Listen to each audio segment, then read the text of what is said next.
All right now. Much respect to the family. I appreciate you all for tuning in. Thank you for watching another episode of Smitty's Corner, and I appreciate everybody for stopping by. Thank you for all your support. Thank you for everything that you do to help keep this channel going. It's not just me that keeps this channel going. It's primarily you guys. All I do is basically set the stage, and you all make it what it is. And I appreciate you all for making it exactly what it is and what it's growing to be and beyond. Much respect to the family. Nancy, if you would, please. All right now. Let me get my headphones. Okay. So what we're going to be talking about today is we're going to talk about a couple things, right? So let me go ahead and pull some things up real quick. So now, first and foremost, I would like to know what exactly is people's thoughts, right? When it comes to everything going on with all of this stuff, stuff involving the mass deportation, right? Now, you know what's funny about it? I'll say this. What I find to be somewhat interesting about it is the simple fact that,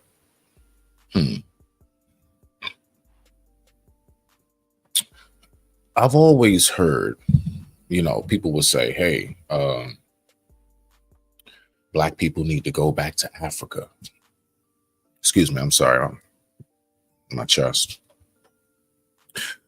Black folks should go back to Africa, or us as Black people saying, we want to go back to a place that most of us have never been, right? But yet here it is. We have a lot of people who are here who are in tears because they cannot stay. There is whole protests and riots about people who cannot stay. Now, that's going to be one segment. We're also going to be getting into some great, nature facts. We're going to talk about a host of things. I'm just going to go ahead and provide a space somewhere you can come kick it and cool it for a little bit, and then we can all have ourselves a beautiful day. So we're just going to kind of kick the you smell me now. Respect to the family. All right, y'all. So what I'm going to do is this. Thank you, Nancy. I appreciate you. You were reading my mind. What I'm going to do is I'm going to go ahead. I'm going to pull something up real quick. Now, there are a few things I want to talk about. I also want to speak about, there was a panel I was on last night as well. Shout out to my brother Drip. I also want to speak about that. So I will be pulling that up. Yes, I will. I'm going to be pulling up a few things. I'm trying to think where I'm going to start here. You know where I want to start? I want to start here. So let's do this right now. All right. And y'all know me. I like to slow roll it. All right. So here we go. So now let's go ahead and let's talk about this right here.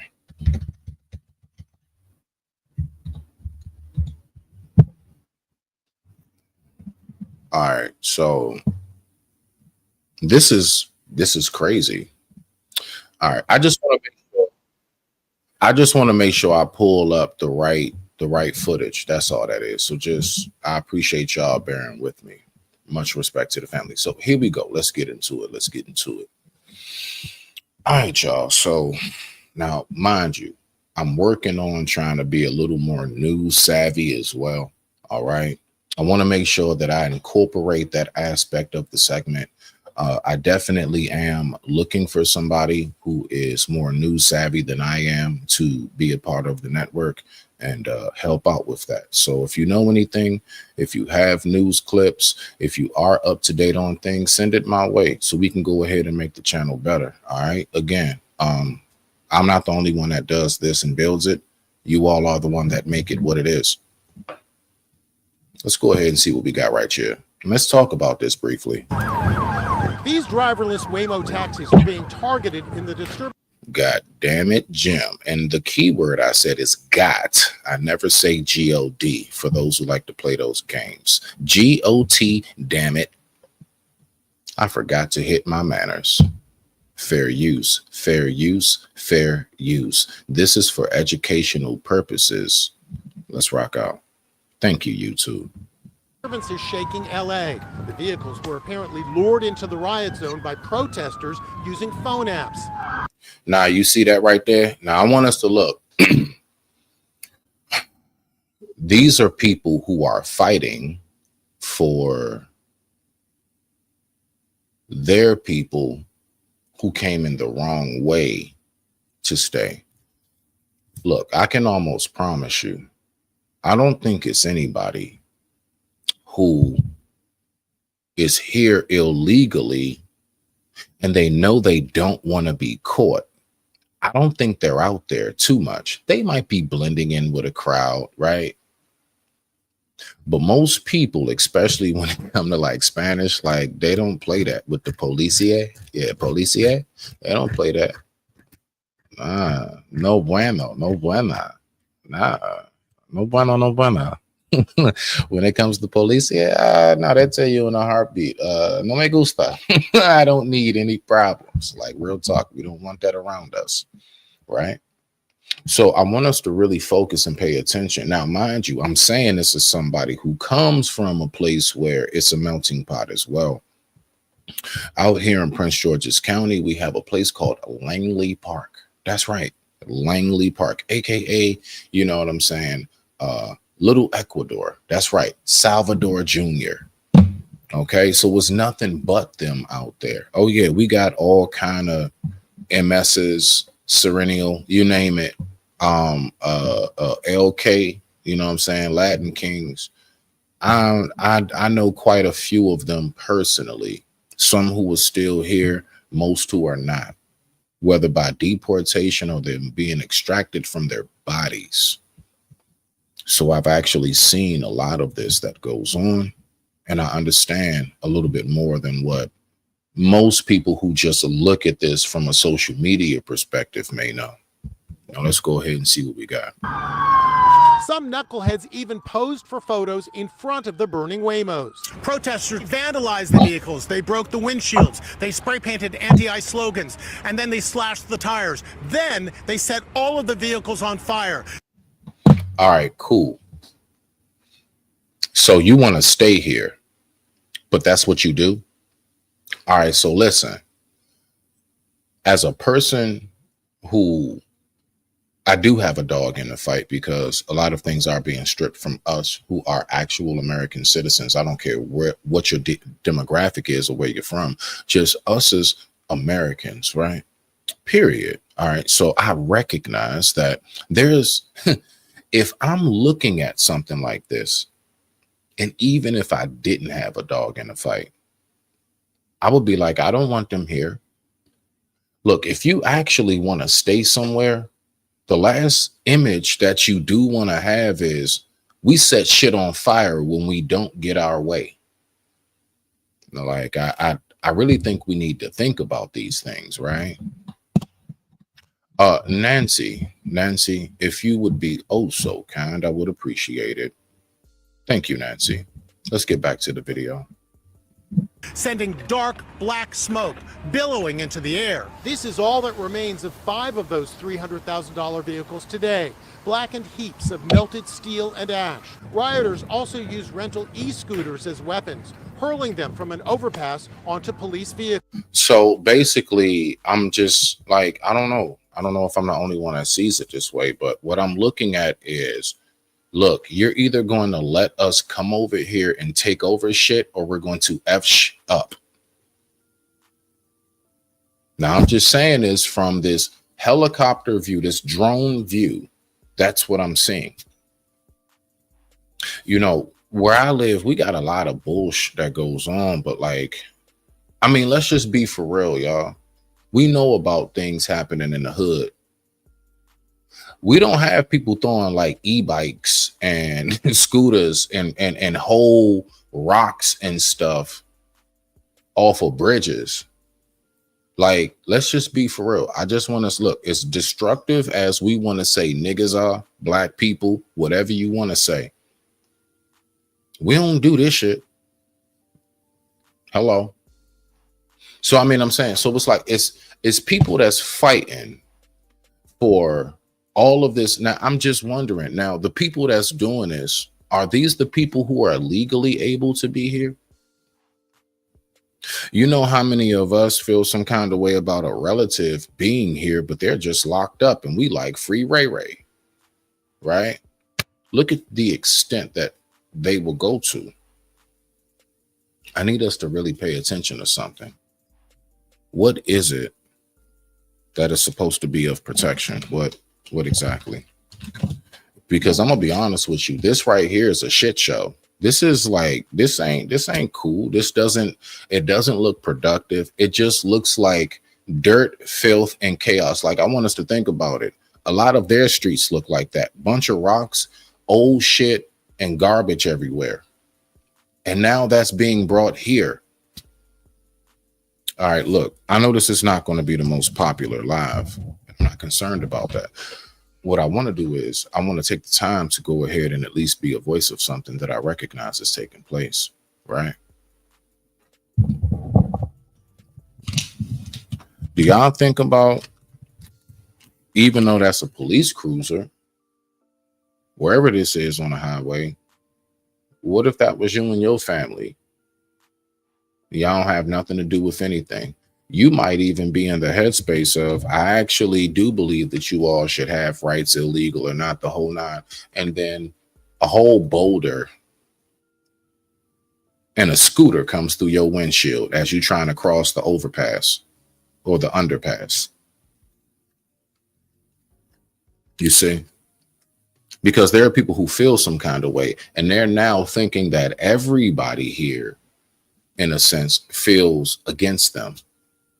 So I want us to look at the extent and the no limits. See, that's the thing. This reminds me of Master P back in the day, because it's no limit to what it is that they will do. It's not about if it's a police car or not. This shit is dangerous. Look at all of these boulders. That's a lot of rocks. Where did they go collect the shit from? This looks like a whole dam that was removed. Lord knows where that water's flowing to now. I bet you the beavers are mad too. Let's go.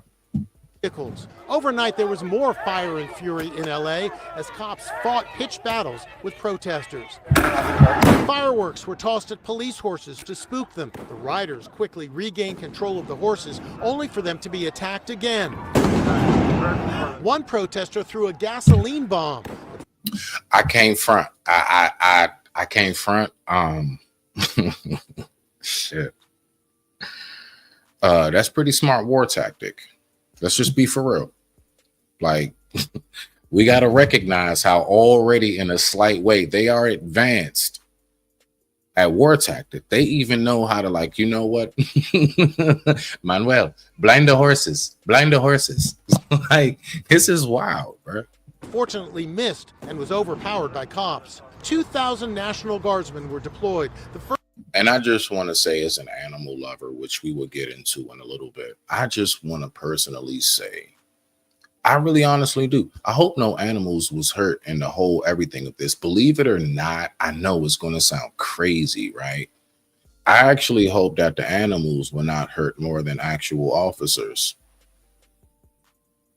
Hey, it's out there now. Can't take it back. Let's go. I stand on it. First time since 1965 that the Guard has been called out over the objections of a state governor. But LAPD and California Highway Patrol remain on the front lines. Squad cars were pelted with rocks and fireworks. Rioters. I don't know. Am I the only one that does not see this as a takeover? Is this not an infiltration and takeover? Am I tripping? Hey, look, if I'm tripping, okay, cool beans, whatever. If I'm tripping, I got you. I just want to know, does this not look like we come to take over your land? Look, let me tell y'all something, right? So, like over here where I'm at, you know that place called Langley Park. Anybody who knows about the whole like Hyattsville area. So Langley Park is inside of Hyattsville. Hyattsville consists of many different little cities like Adelphi, Lewisdale, Langley Park, right? Hyattsville consists of all of these things. Brentwood, you name it, right? North Brentwood, all that stuff. So once upon a time, Hyattsville, it was known to be all white people for the most part. I'm talking about real beautiful cherry blossoms, very nice suburban white area. It then shifted and it was taken over primarily by like blacks and Jamaicans. For real, the Jakes really took that over. You got your little scurry Africans, but the Jakes took it over. Today, go to Langley Park. I promise you, it is nothing but Spanish. We all know that. Is that a bad thing? I'm not saying it's a bad thing. I'm just saying I know how when they move in, they move in. When they move in, they move in.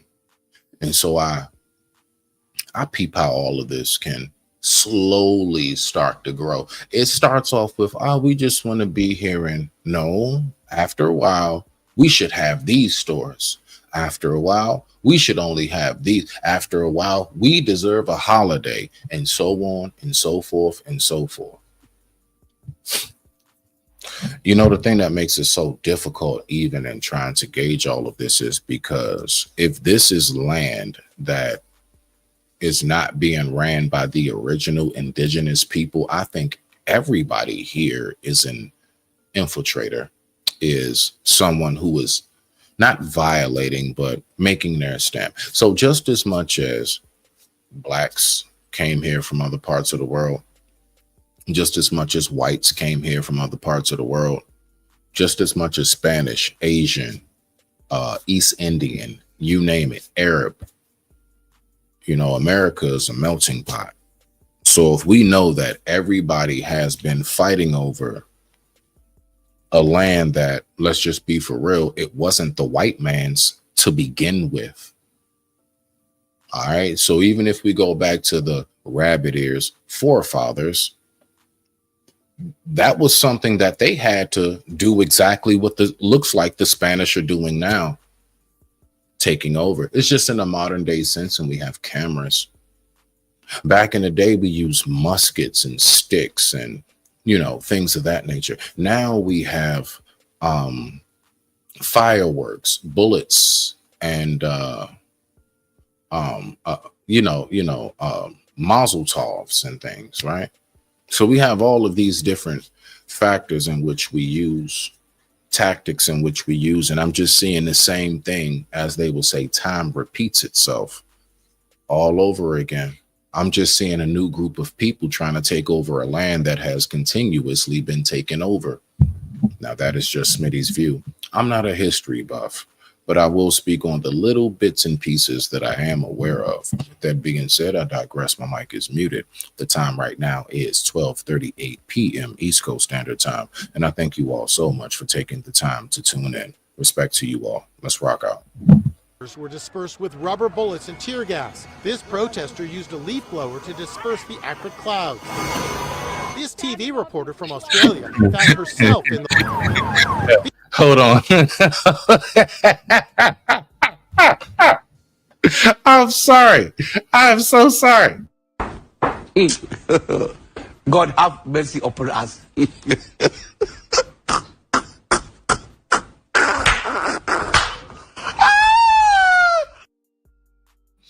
Oh, man. Hold on.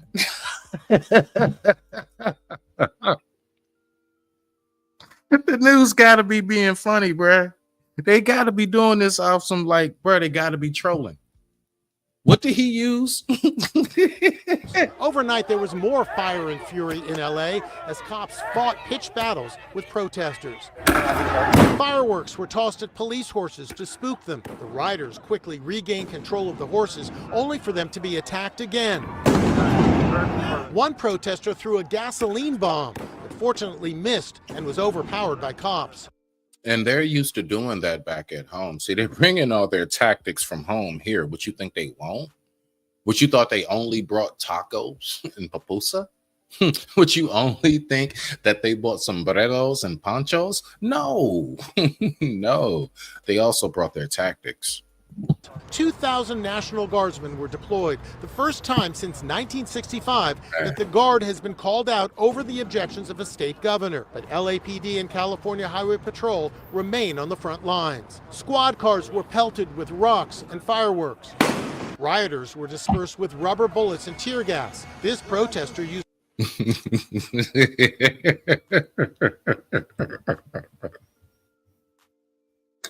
ah, shit. Ah, man. God have mercy upon us. Ah, what do you use? What do you use?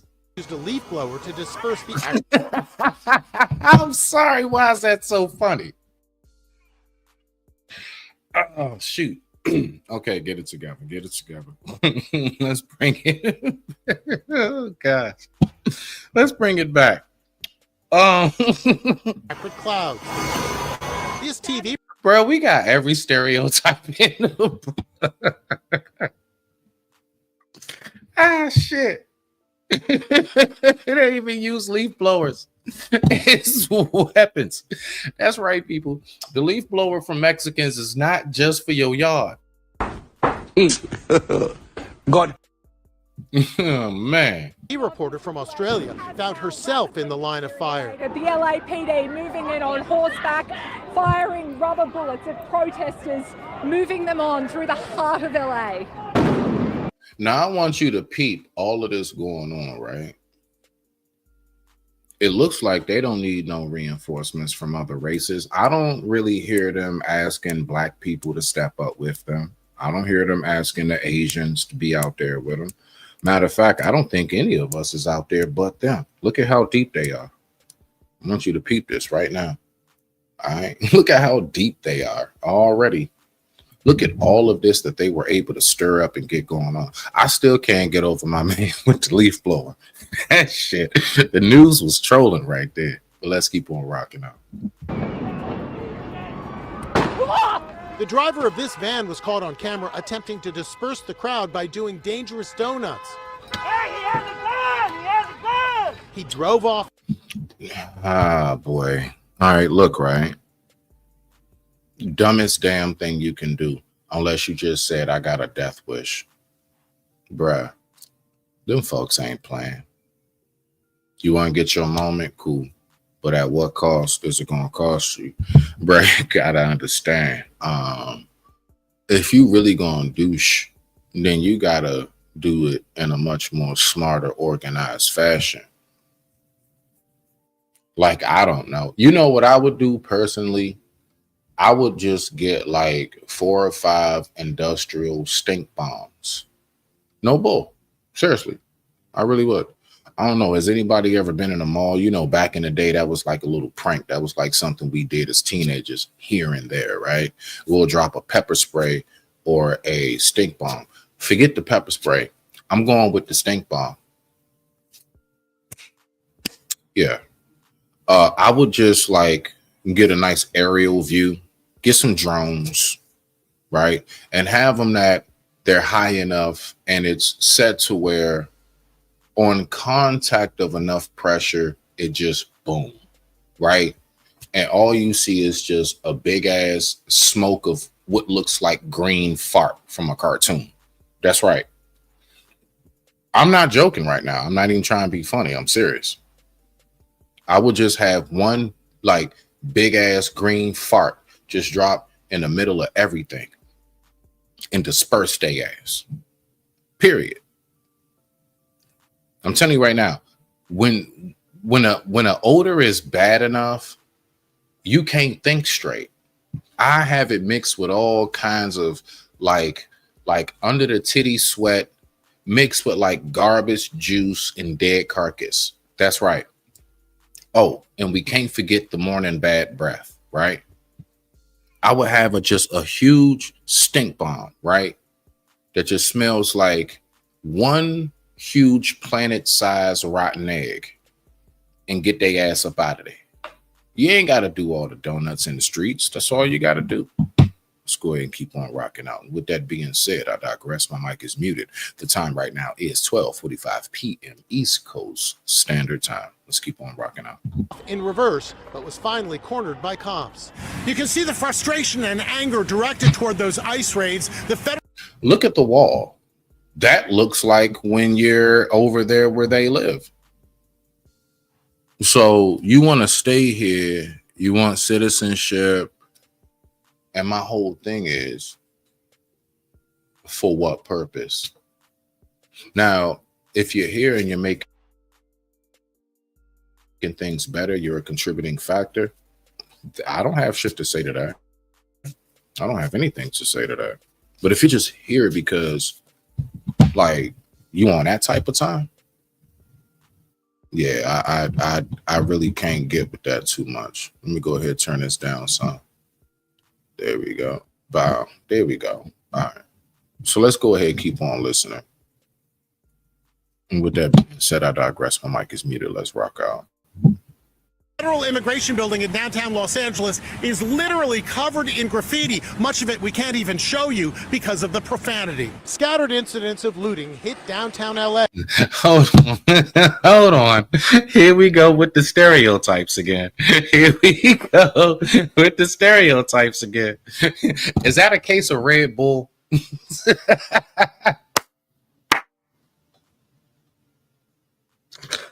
Ah, man.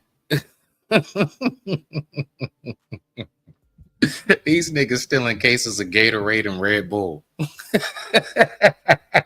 Looting hit downtown LA as authorities braced for further violence. Nah, it's funny because if ever you've worked with them on any form of job site, that's their go-to. They love a Red Bull and they love some Gatorade and bottles of water. Of course, like anybody, right? But nah, that's just funny to me.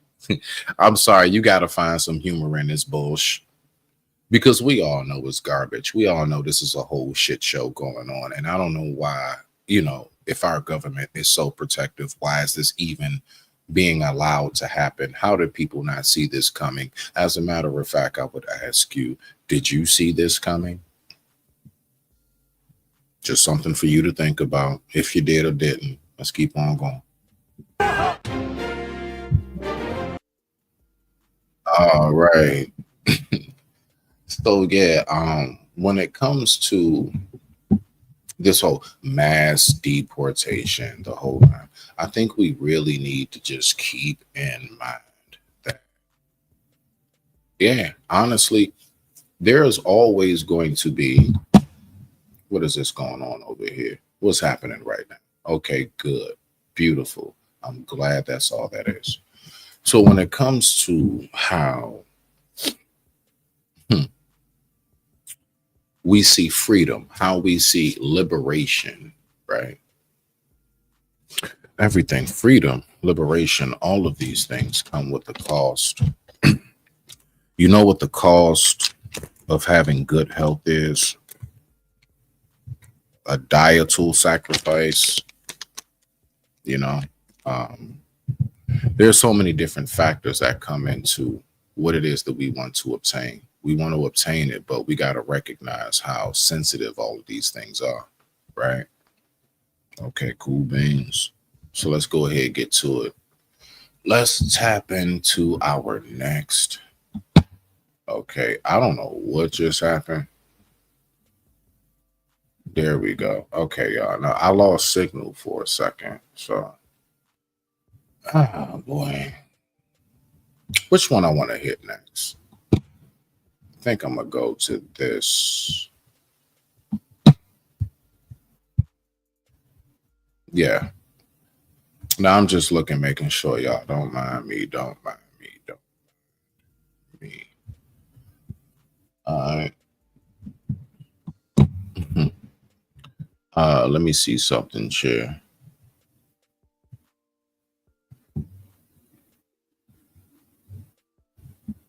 I just want to make sure. I just want to make sure. I just want to make sure. All right, so let's go ahead and let's hear what this brother say when it comes to it, right?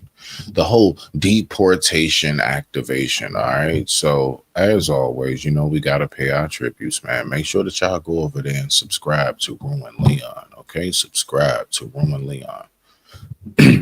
But let's see what the people who are here, who are legal, how do they feel about this whole thing? Everything that we just saw, let's just try to, connect things. So I gave my piece on that. So now I'm going to kind of let this play through and I'll tap in here and there. Let's just kick it and cool it for a little bit, respect to the family. And I thank everybody for tuning in. Let's rock out. Shooting us all because of the color of our skin. Wait a minute. Wait a minute. All right. Just hold the horses real quick. Hold the horses. They're doing what because of what? Hold on, let me hear that again. You're running us over, you're shooting us all because of the color of our skin. Because of the color of your skin. You know what? I'm gonna just let this video play. I ain't even got time for that today. All because we have culture, we brought it here, and we are who we are, and we love it. Okay, now I do have time. Now I do. Now I got time. All because you have culture that you brought here. Who hasn't brought culture here? Who hasn't? Every culture here, listen, every culture here has brought a culture here. See, this is where I be having my issues. Again, this is not going to be the most popular live, but this shit is wild to me. This is wild to me. Let's go ahead and rock out. Let's see what we got right now. We're here, and we help people here. That's what we're known for. And we helped y'all get here. I'm gonna say it just like that. Y'all are here fighting for all of your rights and your freedoms. All of your little smoke bombs and stuff are the same riots and protests and everything that we have been doing for Lord knows how effing long. Again, listen, yo, this is not going to be the most popular live. You can probably catch it on a replay, but when I hear crying and whining like this should be really tripping me out. And I don't get it. Like, what are we doing right now? What you think you going through something that we ain't been going through? We ain't still going through? All your tears? You worried about your people being sent back home. A lot of my people worry about you simply not making it back home. All right, I'm going to say that again. You worry about your people being sent back home. My people worry about not making it back home. What are we talking about today? Let's go ahead and dissect this bullshit. We help people, and yet we're getting terrorized. We're going through this. Our families are our babies are literally being ripped from our hands. If someone could please tell me if there's something we can do to help our people. We still trying to help our own. I don't know if you hip to that, shawty, but we still trying to help our own over here. I still got a whole house to clean. I still got a whole yard to get managed and maintained. I mean, really, like, I don't know what we doing today, but I mean, real talk though. I see you, Hurricane. Salute, my G. Nah, I'm on the Woo side, my G. Respect to the family. Nah, but seriously though, this is crazy to even hear. Let's go ahead, keep on rocking out. Please just imagine yourself in our situation. Imagine your people are being terrorized. Yeah, you see his face? Yeah, I got that. I ain't gonna lie. Like, imagine your people are being terrorized. Shawty, are you serious right now? I mean, it's one of them things that's like, yeah, it's insulting and shit like that, but you gotta laugh at it. To a degree, you just gotta laugh at it. Let me go ahead and push play. Man, I mean, really, like, you see his face, right? Like, bruh, are you kidding me right now? But I'm gonna let the young brother Ruin Leon. That's right. Go subscribe to Ruin Leon. He definitely gives you your good. You want to feel outraged and stuff like that. Takes he's awesome at it, and I appreciate the young brother. And he's actually very intelligent once you get past all of his jokes. Right? He drops a lot of gems. So let's listen to what he has to say behind what this all consists of. Respect to the family, and I thank you all for tuning in.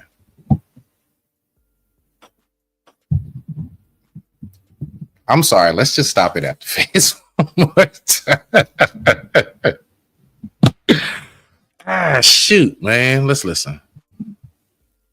I said months ago that activism was no longer about coming together to try to make change for the better for not just you, but your fellow man and the next generations. I said that activism now is nothing more than transactional. Why? Because you will have people who will fight tooth and nail to say things as if they're the only ones who are going through something in the world and beg and plead other specifically marginalized groups to help them out, because who else is going to help them? And you have never experienced things like this. You have never seen things like this happen to your people. And it is the funniest thing under the sun, watching people say that and then watching the people they say it to react with, have you really paid attention to history to be saying that? And when you have these moments of picking and choosing when it's the perfect time to be a hero and to be an activist and to be someone who cares, it will always come down to being transactional. It's already starting because of the LA protests and Trump sending in the National Guard or whatever. The online leftist activists are already starting their grift. They're already getting back on here again, talking about we need to stick together and blah blah blah blah blah. And all right, so when it comes to something like this, if there is an actual invasion, right? Let me go ahead and bow. Let me do that. There we go. If there is an actual invasion, I mean, me personally, I'm at the point of I think it should be all hands on deck. I'm talking about if there is an invasion. I'm not calling this an invasion. But like, say it was, right? Say it was an invasion. All right, cool. All of the who's blue, who's red, I don't care about that at that moment. Let's go back to like cartoon episodes with superheroes and villains. Has anybody ever seen the episode where, like, I remember an episode specifically, He-Man and Skeletor, okay? He-Man and Skeletor had to join forces because there was a threat much bigger than them. And even throughout the battle, they continuously said, well, Skeletor did. You know, I'm going to get you after this, He-Man. So my point is that even arch rivals know that there are times where we must just shut the F up about all of this political and there's something that needs to be done that is much bigger than anything. Let's take care of this, then we can get back to the bickering at the polls and who's woke and who's conservative, and forget all of that right now. There's an invasion on everything that you as blue and everything that you as red consist upon being attacked. Why are you talking about that? But let's go. all of this stuff, we wouldn't be in this fucking mess if y'all were not never Kamala left. Yeah, and that hand just showed me where he's at. Yeah, that hand motion. Yeah, that little close of the fist. Let me shut up. Leftists, okay? And would have promoted her instead of promoting never Kamala. Is he grabbing flies out the air? I'm just trying to figure out why his hand keep opening and closing. Is he grabbing flies? Is he grabbing gnats? What's around his face? Is he that quick? But hey, now we're in this situation, and now y'all want to act like community is the way to go. Be careful hearing these fucking people and seeing these dumbass videos because they're doing it to get their views up. Okay? I'm already pissed off seeing these stupid ass videos. Do you not want this video that you're doing to be up? You're on TikTok, so you don't want views. You know, people kill me when they say that, as if the very video that you're doing this very moment, you don't want people to see it. So let me ask you this. If only 2 people saw it and responded, right? Like my averages, if only 2 people watched and said anything, like, would you feel just as good? Like, let's just cut that shit out, man. Like, if you do content, you do content because you want people to see your content. It don't matter what the viewpoint is of the content. Yeah, let's just keep going. Because y'all weren't thinking about community when it was actually time to think about community here. So shut the fuck up. Get your ass out in the streets and stop making fucking videos. Black people, where y'all at? Why y'all not fighting with us? Hold on, wait a minute. Was he laying on, like, not even sitting up? Now, first of all, I don't ever trust no man that talks to me online while laying down. I just want to make that clear. I said it just like that. I don't trust no man who talks to me and tries to give me advice while laying down. Sit up. Sit up. First of all, before you even try to get my attention. This kills me, man. But you know something, if you just have a big enough thought, and it's just a simple fact of how we do things, how we conduct ourselves, man. But I don't know, maybe that's just me. I know that's why people don't be rocking with Smitty too tough, because they think I'm the moral police. And little do you know, I got more problems than the next man. I just know what not to present. Let's listen to this, brother. Mr. Dollar General Terry Crews. And I'm only saying that just to crack jokes, man. But real shit, let's listen to what this brother got to say. Why y'all not helping us? Let the record show. We did try to help y'all, but y'all tried y'all hardest to go against us. Y'all really thought that if y'all voted for Trump, it was gonna make a better world for y'all, goddammit, and make a worse world for us. Do y'all remember this shit? I'm Hispanic and I vote for Mr. Trump. We vote for Mr. Trump. I'm sorry. Give me a second.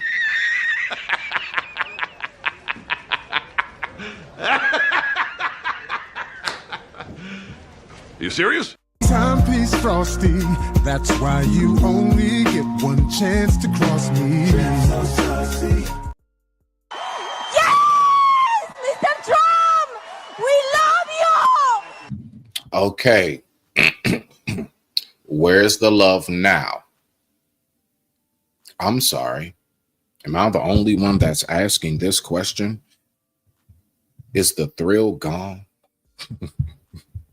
Is that the thrill is gone factor going on right now? Is the thrill is gone? Huh? I'm just trying to figure this out, dog. What's going on? What is going on? And y'all thought y'all was safe. Y'all didn't give a fuck about us, the same people that y'all trying to get to fight with y'all. And now look at y'all. What does it?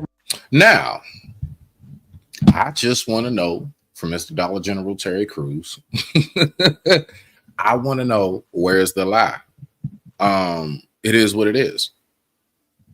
Like, the fact is that we've all had our own plights. You want to know why we ain't jump out there and help y'all? Because we still having a goddamn hard enough time trying to help ourselves. You want us to come over there and help you with your driveway, and I can't even get out my front door because there's so much snow. But you want me to come help you shovel yours so you can get to work. Are you kidding me right now?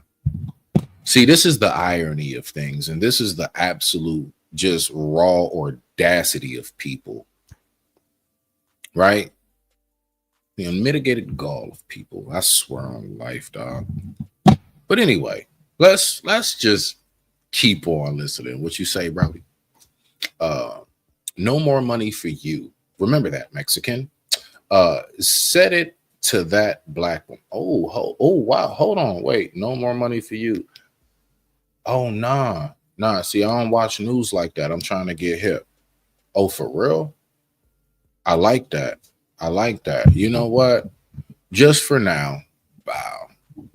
Congratulations, sir. You got yourself a pinned comment. Respect to you. Yeah, I had to pin that one. All right. Let's go ahead and get back to this. And with this being said, I digress. My mic is muted. The time right now is 1:05 p.m. East Coast Standard Time. And I thank everybody for tuning in. Let's listen to the outrage and how they respond to things.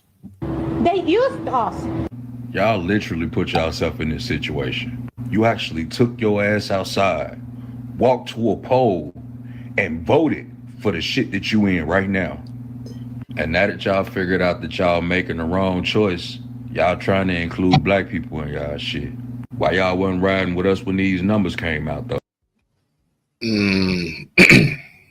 All right, I'm really about to go there, right? All right, so I'm about to go there. You know why I don't really feel nothing towards none of this, whatever's going on with them? I'm going to tell you directly why. I know plenty of stories of us, those of us who have worked so hard, got older. Some of us maybe had certain ailments that fallen upon our bodies, accidents that have taken place. I know I'm not the only one that knows about this. There were so many benefits that was just stripped from veterans, senior citizens, people of disability, mental health services. That's right. We want to keep talking about y'all men need therapy. Well, guess what? A lot of that money's being stripped for a lot of guys to be able to get that. Money is being taken away from helping with drug addiction. Money is being taken away to help with homelessness. I'm gonna go there. Now you want to sit up here and cry, bitch, moan, and complain? Bro, I got good friends, family members, myself included. There are all types of people who need help, who need real help out here, and they're not trying to mooch off no system. It's just genuine help that's needed from the very country that they have done nothing but pay taxes to their entire life. You want to come over here and think you about to butt the line? Try that shit in a grocery store just for a few items and see what happens. Now try that shit on a mass level and see what happens. Why we not with you? We're not with you because you try to cut the line. What's wrong with you? I'm saying it straight up just like that. You know, I remember a lot of people talking about oh, well, it's all right. The government, we can just put the money back. Last time I checked, there's something called a fiscal. Last time I checked, there's something called a budget. And we're not capable of just giving everything away. I just want to ask people on a very, very basic level, would you do this in your own home? If you know all you got literally is enough food and money. Let's take food and money. The bills are paid, okay? So we're going to take that off the table. Bills are paid, but you got just enough food in the house and money in your account until the next time you get paid. Are you just going to go ahead and just give all of this shit out to other people before you know that you and yours is straight? So now you and your family sitting in the house and y'all ain't got a damn thing, right? But you want to sit up there and be like, but you know what? We help the community. Nobody wants to hear that at the end of the day. Bellies need to be filled. And there needs to be warmth or cool in the house. Hot and cold water needs to be available. We need all the things that we need to make it. I'm not tripping off of what you need right now, ma'am. Now let's go ahead and get back to these numbers. Like, you don't sit up here and cut the line and try to take from mine and everything else, then try to talk some about some. You come over here to help people. We were forced to come over here and build I want you to hear that again. We were forced, the ones of us who did, my family, from what I know, we were here.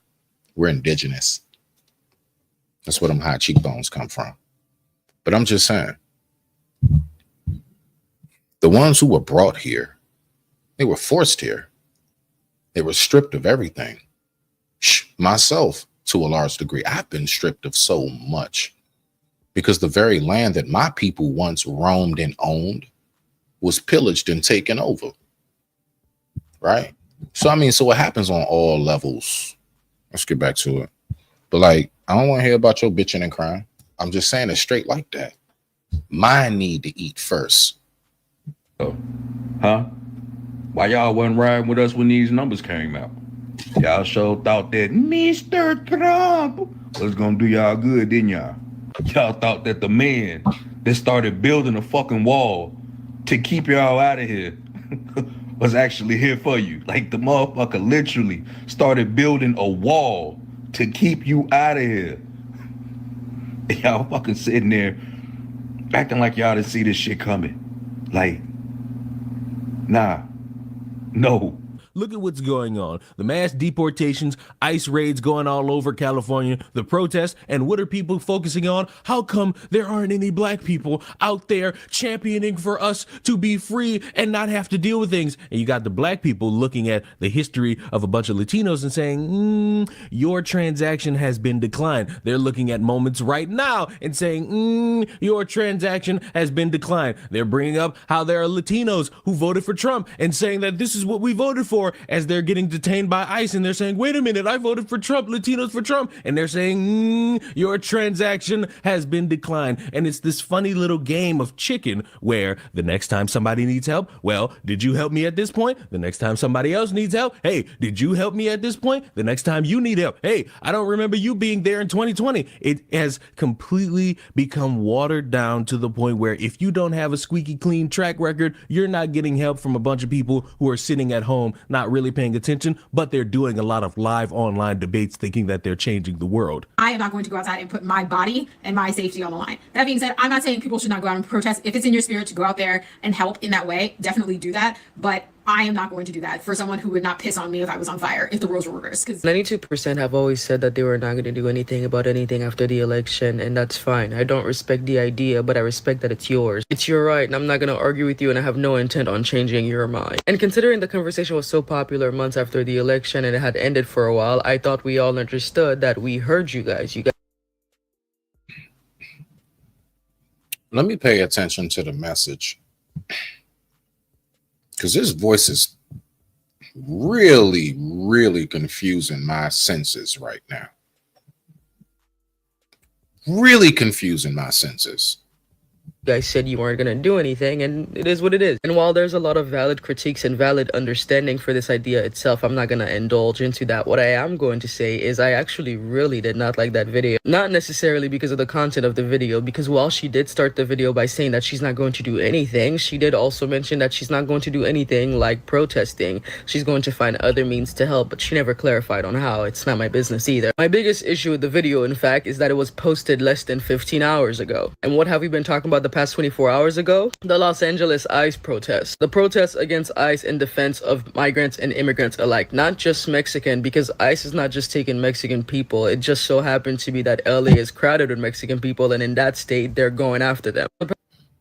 Can I ask a question? Y'all ready? Me. Okay, all right, bet. I got a question.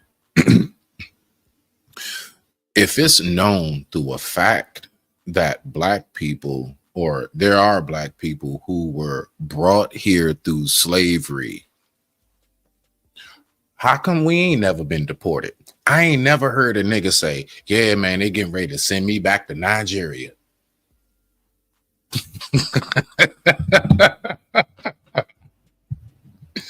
It just hit me. It just hit me. It just hit me. All this time. That's what I'm talking about. Third eye tapped in. I just want to know, how come we ain't never threatened to be kicked out the country? All right, let's keep on going. Let's keep on going.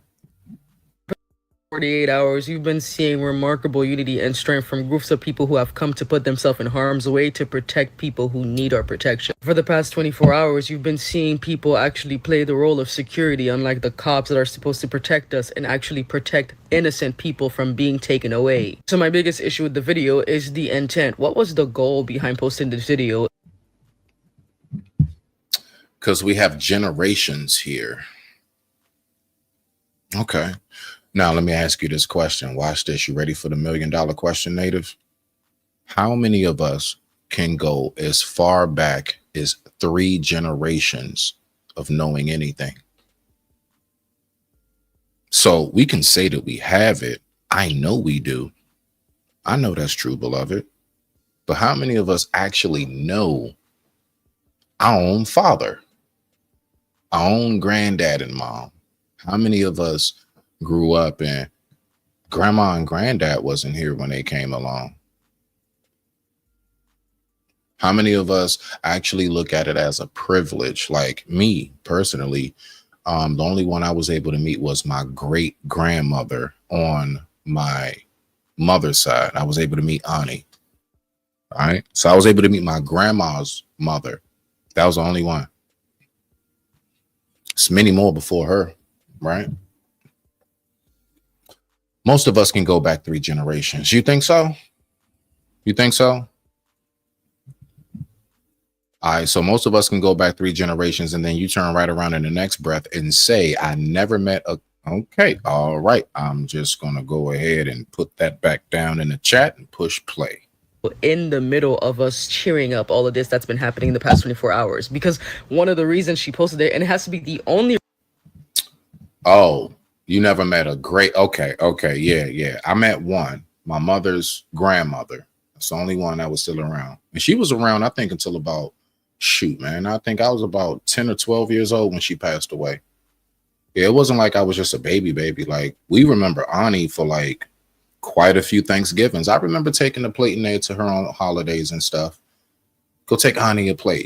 She just stayed in the room. Like, and I don't ever remember. I remember sitting at her feet. And she always, like classic rocking chair, with the blanket in her lap. And she always had her hair in like a Native American, like, the 2 like little pigtails, the 2 little like parted down the middle, and it's just like 2 braids. She always had her hair like that. And it was always very, very thick and snow white. I remember that.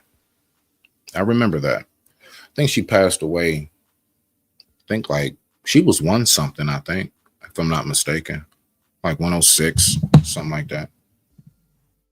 The reason she posted is because she might have seen those videos too. It's like going to a dance party that you don't want to go to because you have a broken leg, and you come to the dance party, everyone's dancing, and you tell everyone, well, I'm not going to be dancing because I have a broken leg. You already said you weren't going to do it. You guys put your foot down and said, I'm protecting my peace. It is what it is. No one's going to argue with you.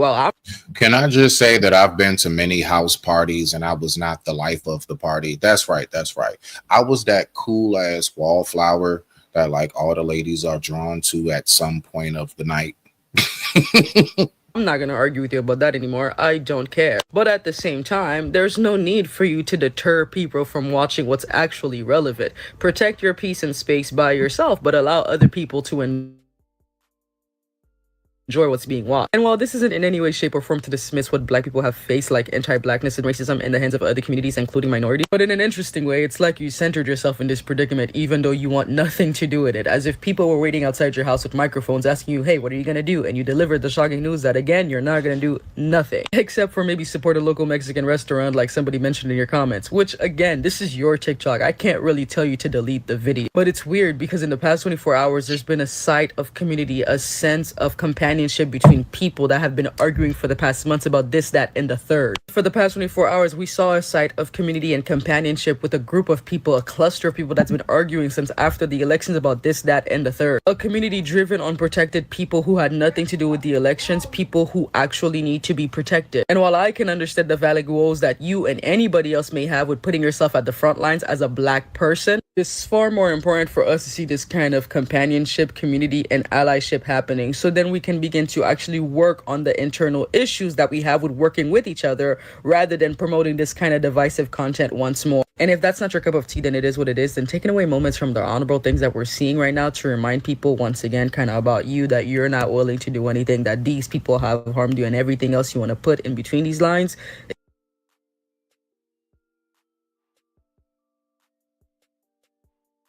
My bad, I was on mute. Black people are not obligated to come to the side of anyone that don't come to our aid. All right, wait. So Sugar Bum, then. All right, if that's the case, then why do we keep on asking white folks for reparations then?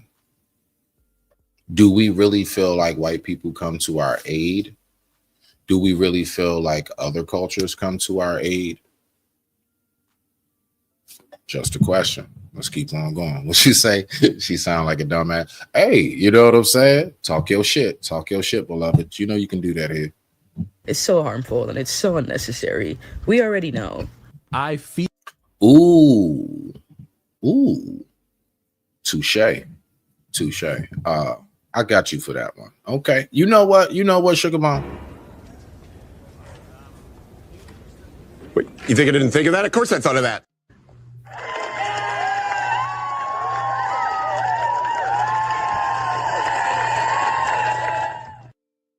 Feel for a lot of people having to deal with the ramifications of coming to the country illegally and then getting detained and being shipped back to countries from which they came.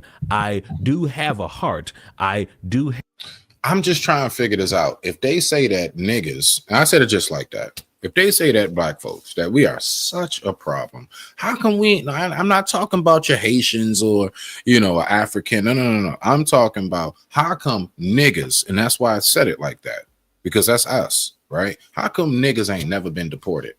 How come they ain't never send my black ass back to Tanzania or something, right? How come I didn't go back to Sierra Leone or some shit? Why is it that whenever we do wrong, they just keep us here and they keep us here away from our family, but everybody else gets to go back to the motherland of wherever they're from? I'm just now thinking about this. I know, Sugar Bomb. I know. Because, you know what I'm saying? What did you say earlier? Because we have generations here. Okay. You know what I wonder? Do they deport the white people that's African citizens? Like all them white people that even got like a little fake African accent and they look like Australians and shit.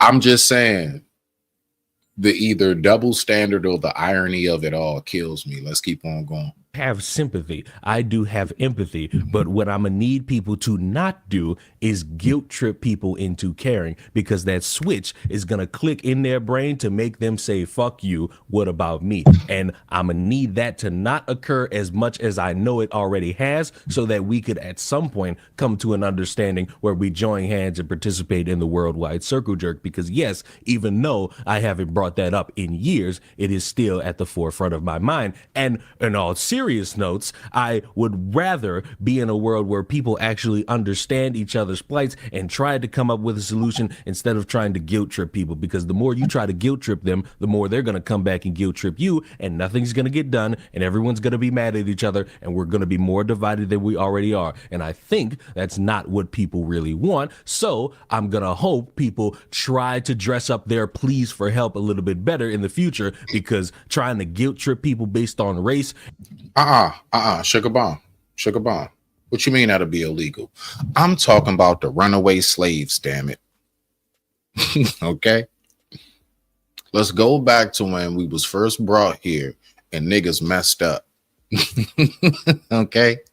You done ran off the plantation. You done did something like that, right? All right, cool. I'm just saying, how come I don't hear it? Have you ever heard a story of an African slave who wasn't working good and they said, we're going to send you back? Have you ever heard of the ride back? Is my point when it comes to us. All right. I'm talking about those of us who came here. Okay. So just like how they came here, and from what I know, the same laws still exist. There are laws that still exist that we don't even implicate anymore. Like, for example, did you not know, fun fact, right?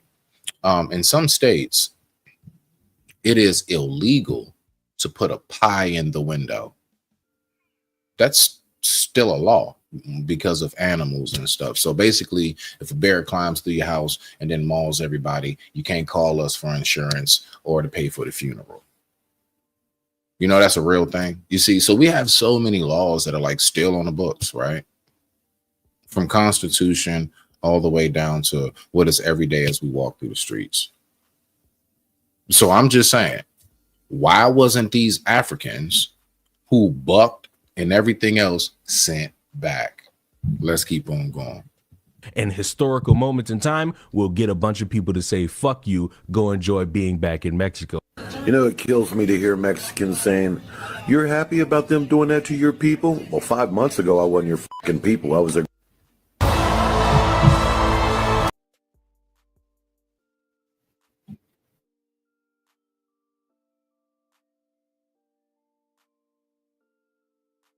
was you can't wait till I experience racism? Oh, trust and believe I have. And it's been from you people. Mexicans. Did he hit the you people? Latino people, you guys are some of the most racist people I've ever met in my life, and that's the God's honest truth. The sooner you what is my man? That's one of us, right? It is, right? I know I'm not the only one that's saying the hair throwing me off. All right, never mind. I don't know anything now. I'm just trying to relearn this whole life. I don't know anything no more. Realize it, the sooner you'll understand why Donald Trump got in office with the help of the American Latino vote. We've experienced racism for a long time now, ever since started coming over here. Don't act like we're your people now, motherfucker. 5 months ago. Oh, and doctor, I don't know, you might want to stay close. Yes, the next segment is going to be our animal facts. We're switching it all up today, so you might want to stick around for that. We're going to have some fun with that today. For the last 8 years, you people have been calling us American Latinos everything in the book, and you think we're supposed to hold your hand and help you across the fucking border now? Oh, we're going to help you, all right? We're not going to hold your hand, but we're going to hold ICE's hand to make sure that every one of you deported for bringing that race shit over. You know? God, okay, wow. Maybe he is one of us. I don't know. But shit, he is definitely, we got to go ahead and give my man this one right here, because right now he ain't bringing nothing but the purest and raw form of.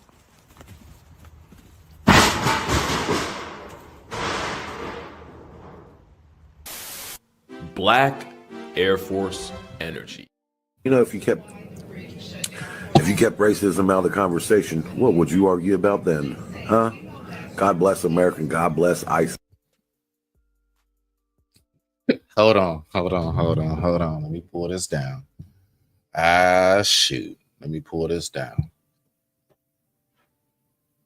Hey, look, I'm not going to keep telling you about invading my mind. All right, I'm not going to keep having this talk with you, doctor. Okay. All right. I already told you this is a one-seater.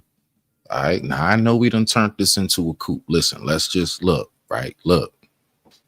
First of all, the crow / raven is my favorite bird. And maybe we'll learn why today. All right. Now let's get back to this video. And can you stay in your own head, please, ma'am? Please. Thank you. Let's get back to it. Yeah, just stick around. Yeah, we're going to get to that. Agents, because guess what? We're getting rid of racism slowly but surely. God bless. Have a beautiful and blessed day. Stay smooth, stay cool, huh? Stay undercover.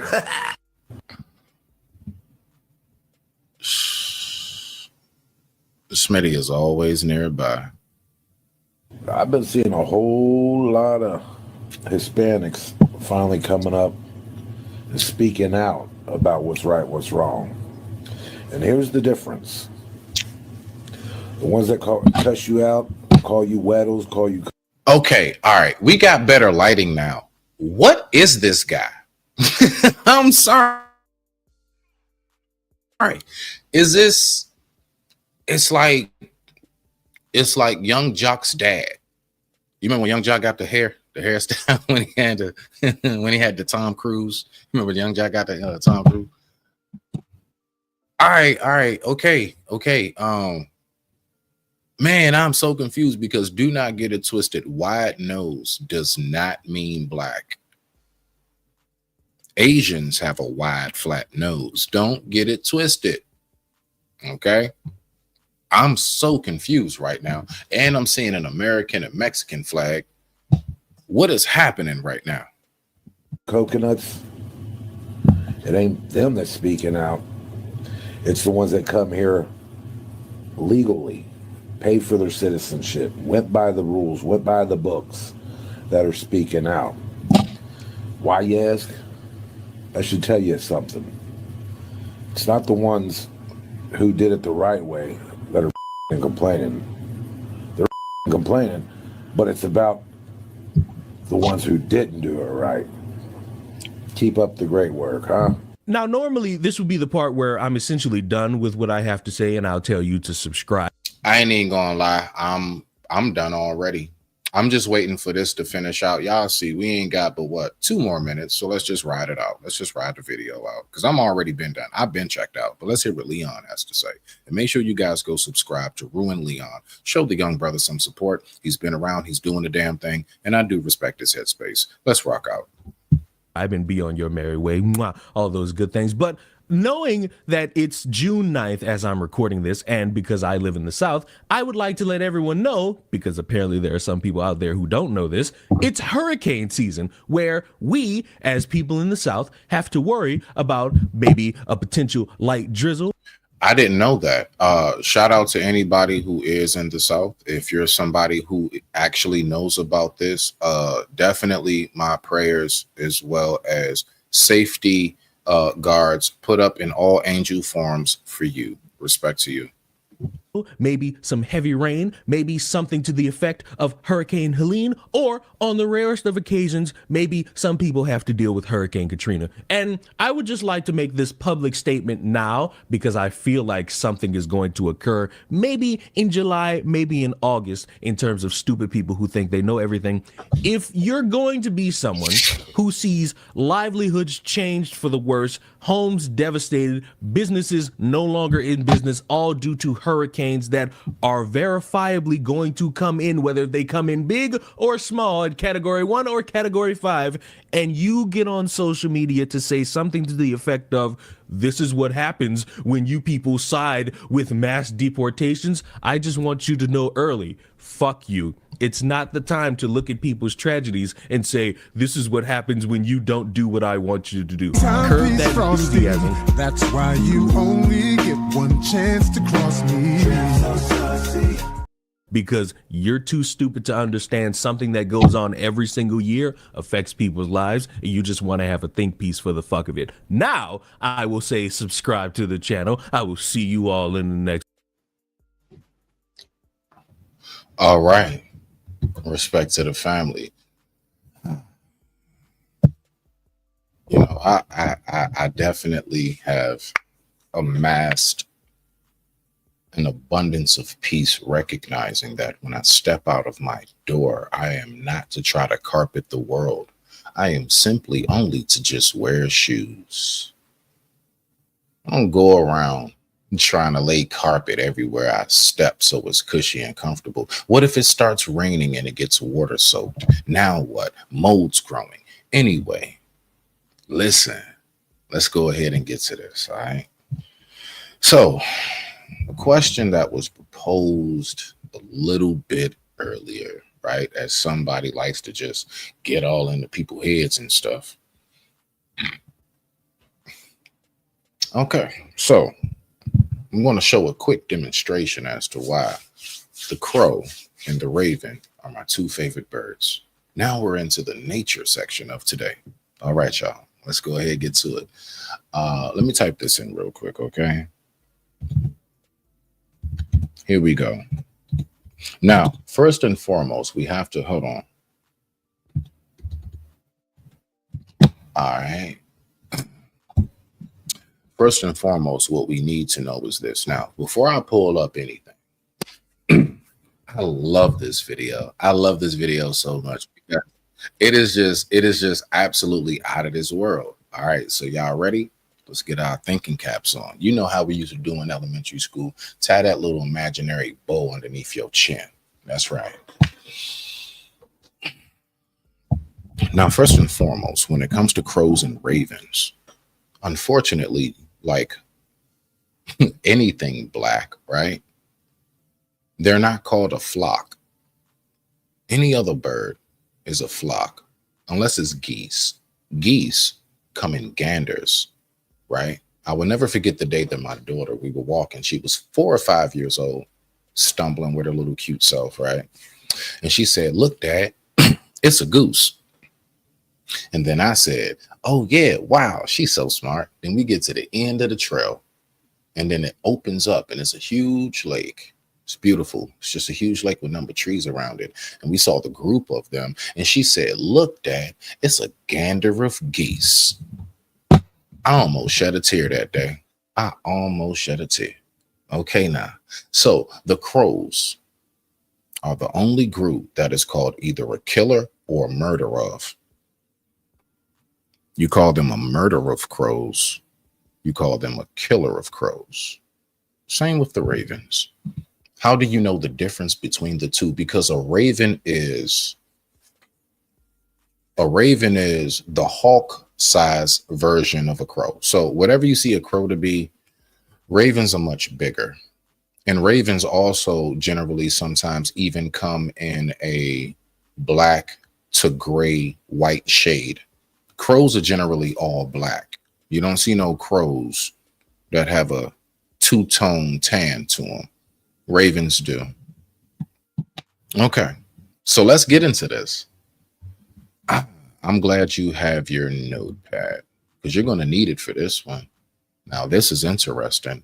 Now, you want to know the thing about crows? We hear them. They sound not pleasant. They don't give off a good tweet or a chirp like most birds. They don't have that loving you, right? They don't have that background sound. You don't want to hear a crow in the background of a love-making song, right? You don't want to just out of nowhere. But they are extremely intelligent. Crows hold funerals for their past ones. Crows are actually smarter or just as smart. Some scientists say smarter. Some say just as smart as the gray parrot, the African gray.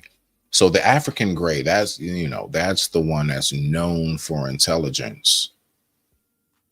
Did you know that the crow, the everyday crow that you see around garbage cans, did you know that very bird rivals the intelligence? So this is when we all get into the old saying, bird brain. Bird brain, huh?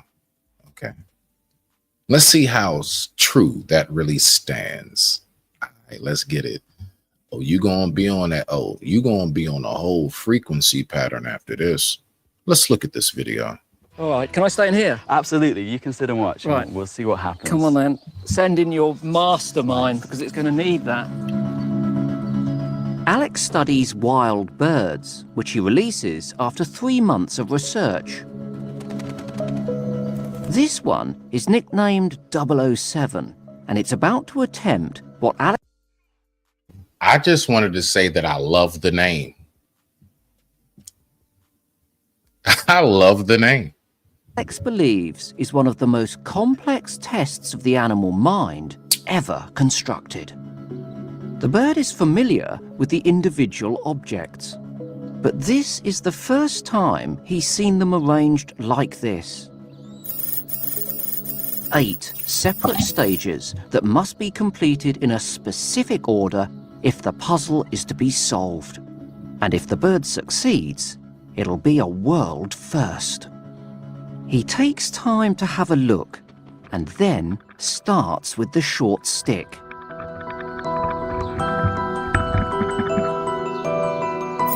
Stage 1. He finds it's too short to reach the food. He then sets off to get the first stone.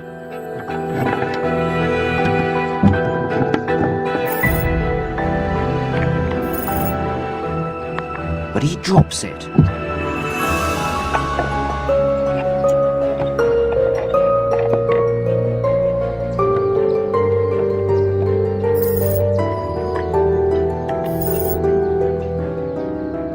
And another. He seems to be stuck. But then, something seems to click. He deploys the first stone.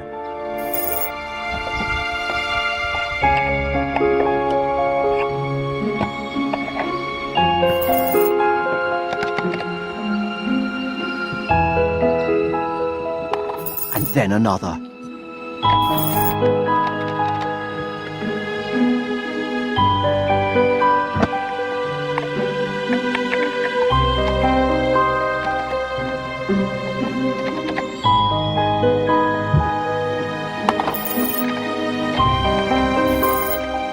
Got it. The 8th and final stage.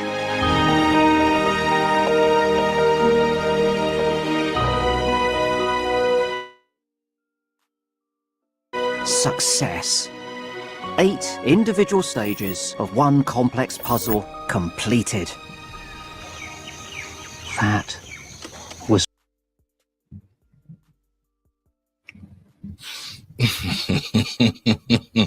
We ain't finished. Nah, we getting warmed up. All right, so like the absolute mind-boggling. So now we're going to get into the next stage. The next level of this is knowing how to recognize. So let's just do this. All right.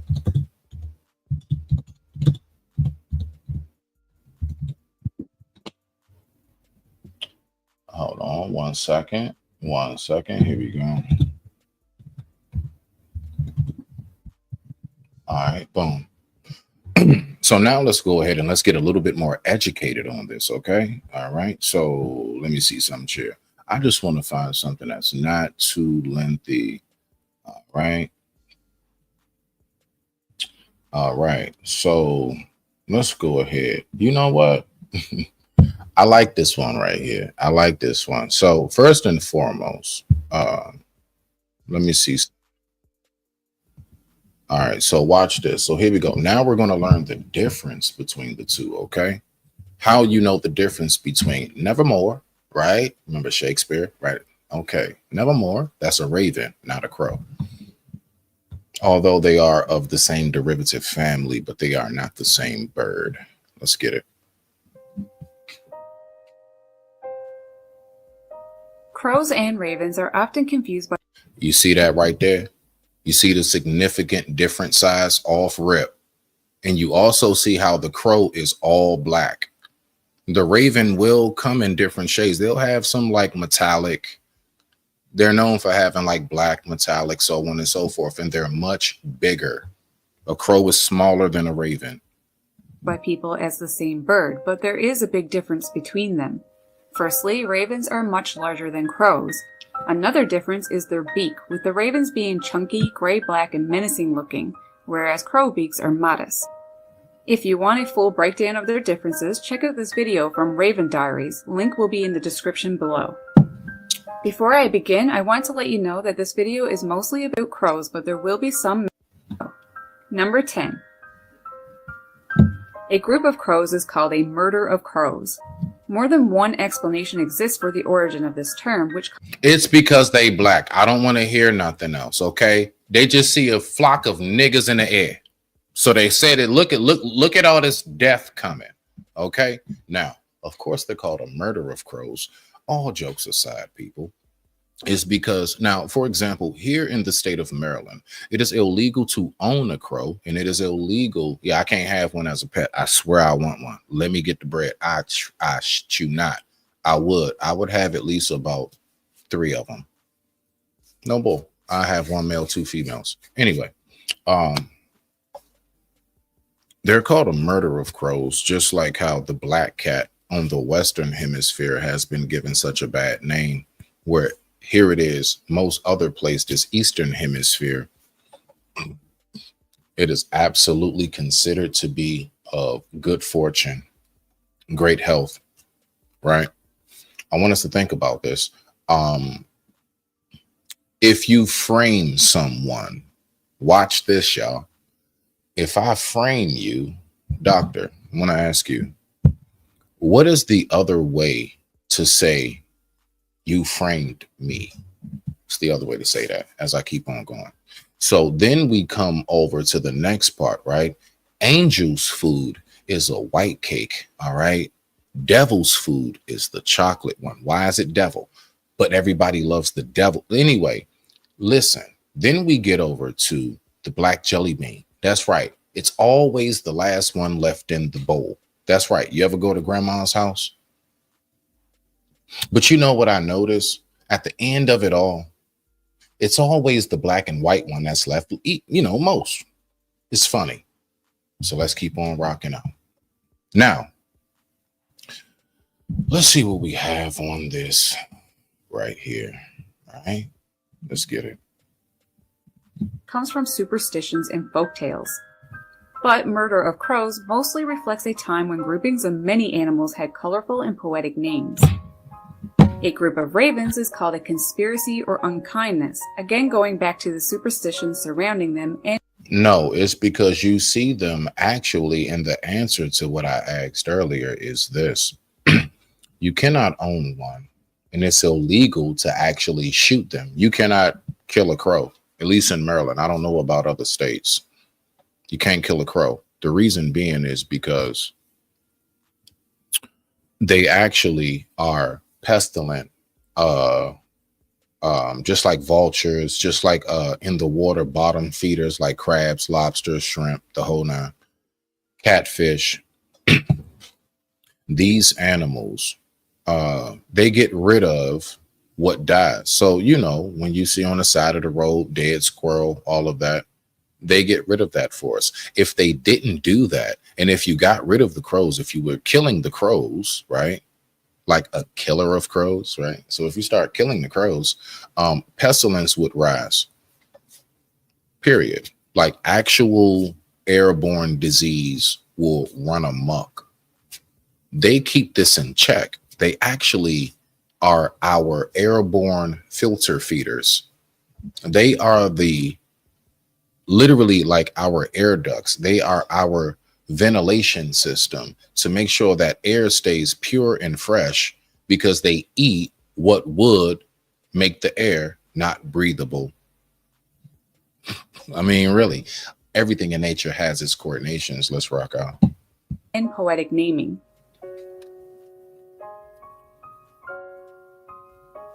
Number 9. Crows love to hang out at cemeteries, but you should know that other birds do as well. The reason is most likely because cemeteries are usually big open areas with large trees, which... No, I'm going to dismantle that right now. I'm going to actually show you why they like to hang around cemeteries, because it's a connection. Now watch this.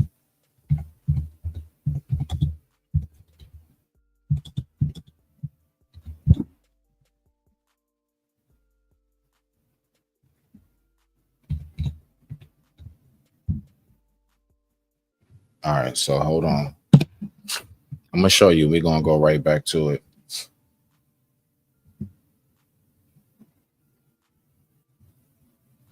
Watch this. Right here. Right here. Okay. It's the reason why they hang out at cemeteries. This is how smart they are.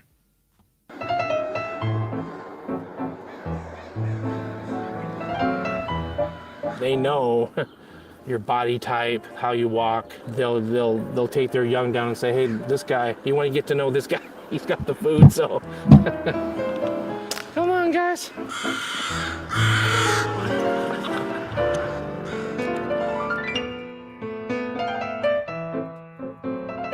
When you see that its brain is using the same parts of the brain to remember things that we do or to learn fearful situations like we do, maybe gives you a little more empathy to the bird or a little more kinship with the bird. Crows have evolved to have these complex social relationships, and they have a big brain.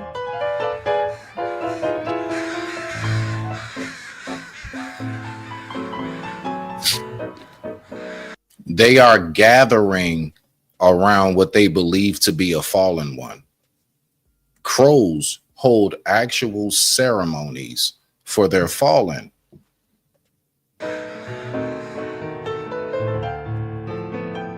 All right. So now that we dismantle that part, that is why they hang around the cemeteries. They know what it is in some strange, weird way. Now let's go ahead and get back to the video. Let's get right on back to our lesson for the day. All right, let's do this. All right, boom. Give it 1 second. And let me just do this. I got you in a second, Doc. Don't worry.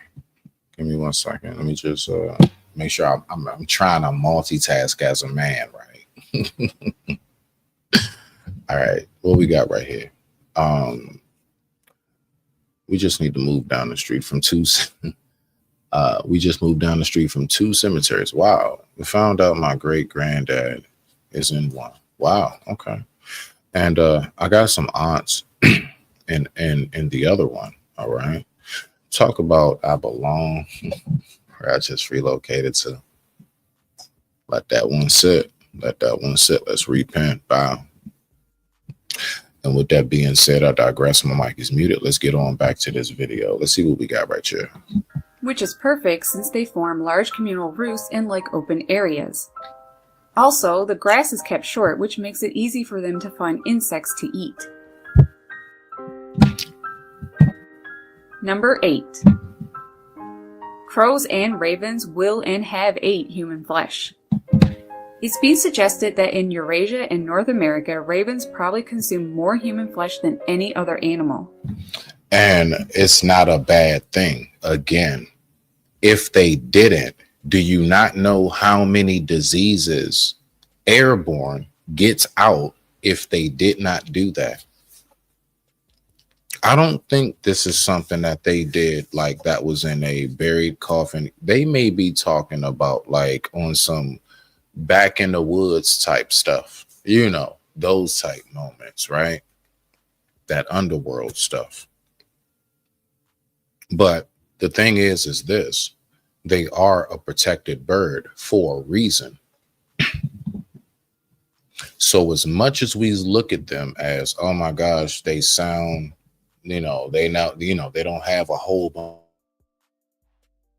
bunch of pretty colors. Although if you really look at a real healthy crow in a sunlight at the right angle, oh man, that kind of like black metallic, like purple sheen that glistens is gorgeous. But anyway, maybe that's just me.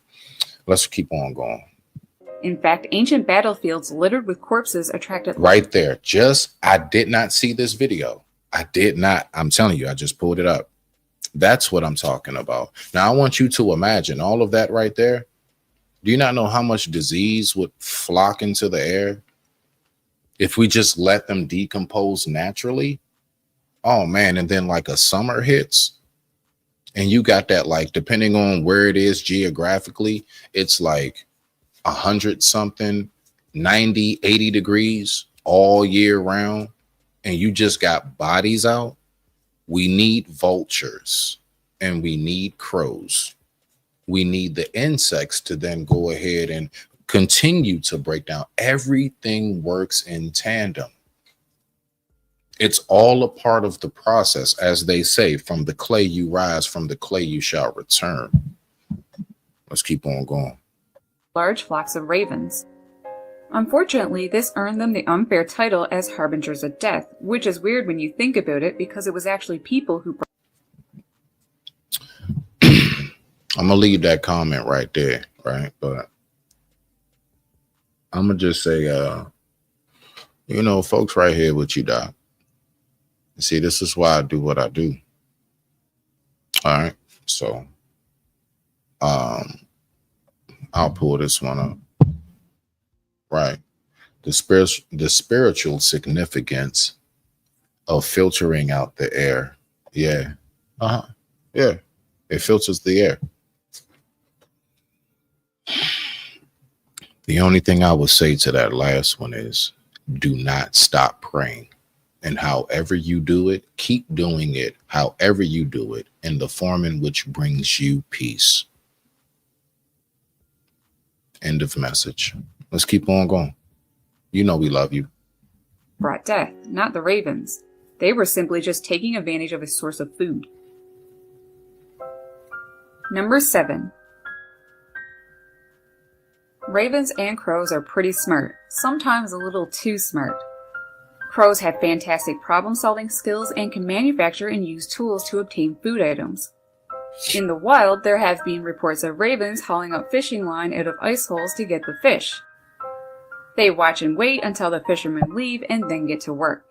Sneaky, clever raven. Also, ravens have been shown to be as good as us at pre-planning tasks, and they can also barter. If you want to read...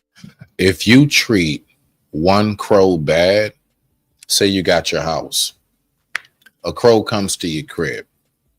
It tries to get in your little trash or something because maybe it saw it accessible. It could smell it. It's just doing what it naturally does. It's not even trying to pester you. It's doing what it naturally does. It's like, hey, look, God created me like this. I'm just doing my job. And then you start throwing rocks or sticks and stuff at that crow. You know what that one crow will do?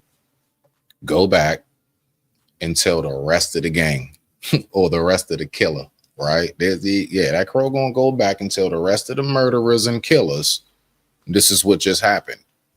And literally, they will come to your home in numbers you have never seen. It's a real thing that happens. If you treat them good, they actually will go back and tell a message, and they will show up in numbers you have never seen, and they expect you to feed them. Let's keep on rocking out. Read more about this, I will leave a link to the article in the description below. Number 6. They will eat almost anything. As I already mentioned, human flesh is on the menu, but some other things include insects, fruit, bird eggs, and nestlings. Their stomach acid. All right. So, Doc, all right, let's bring it back together now, beloved. So, Doc, their stomach acid, the stomach acid of a crow and vultures and ravens, it rivals sulfuric. So you ever seen, like in movies or whatever, sulfuric, you just melt? Their stomach rivals that naturally. Corn, and even human vomit. Yuck, I think they may have taken opportunistic eating a little too far. No, they did not take it too far. They're doing exactly what our loving creator designed them to do. They're supposed to. They see the reason why we still have beautiful lands to grow things on, because you know what? You know what dead corpses too much of can do to the land? Make it non-fertile. It can make the soil so that you can't grow nothing on it. All right. You know, all your beautiful flowers and things that you love to see. Yeah, because you see, like right now, here in this moment, that's what they're supposed to do. They're literally keeping the world filtered. Let's keep on going. Number 5. Ravens are excellent mimics and can imitate human speech. In fact, a lot better than parrots because they can mimic the deep resonant tone of a man or a higher pitched tone of Nevermore.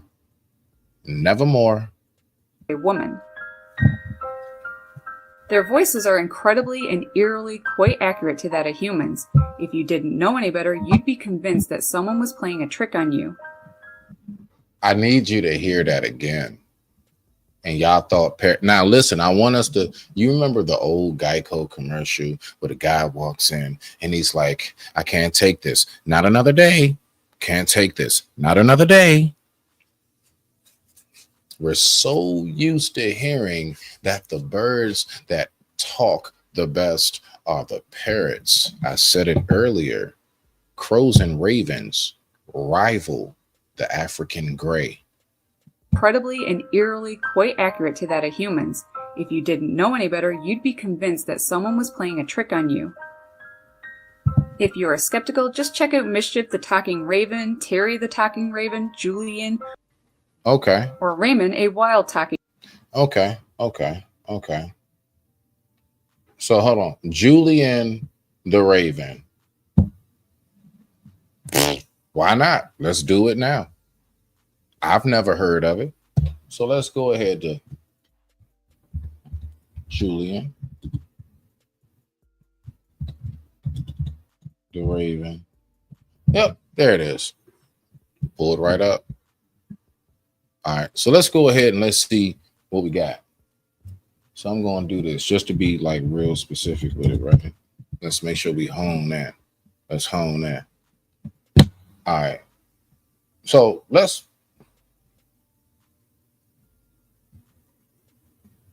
speaks and signs hidden. Oh, wow. Hold on. All right. So here we go. All right. I got it. I just wanted to make sure. So let me see. All right, so let's see. So they say that the ravens can talk. I haven't heard it, so I'm actually just as enthusiastic to hear this as the rest of y'all are, okay? Because I haven't heard that before. We've all heard the parrots talk. Let's listen to this real quick. Let's see what we got. What's up? What's up? What's up with you? What's up? Not much. What's up? What? Hey, hold on, bro. Hold on, bro. I didn't know they can do that. I knew a little bit, but I didn't know they can do that. I'm learning myself right now. What's up? What's up? What's up with you? What's up? Not much. What's up? Who's your good bird? What's up? Who's your good bird? What's up? Say it in my voice. What's up? Nice job. What the? Hold on, bro. Now say it in Alan's voice. Say, what's up? Alan's voice. Say, what's up? What's up?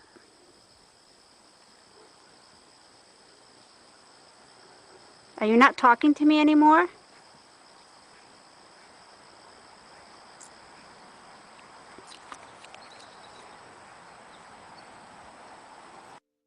Hold tight. Hold tight. Just because you know what else I saw? I saw this right here. Right? And I want to see something right here. So this is a hidden camera. The bird doesn't know. So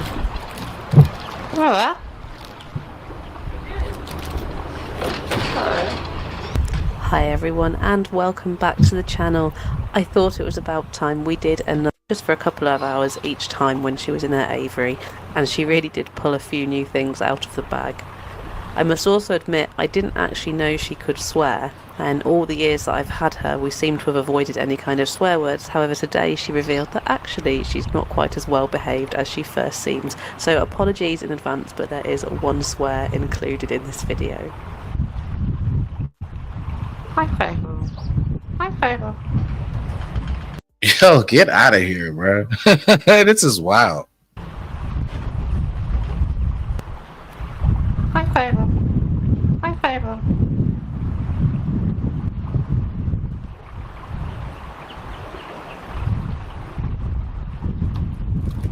Hi, Pharaoh. Hi, Pharaoh. Hi, Pharaoh.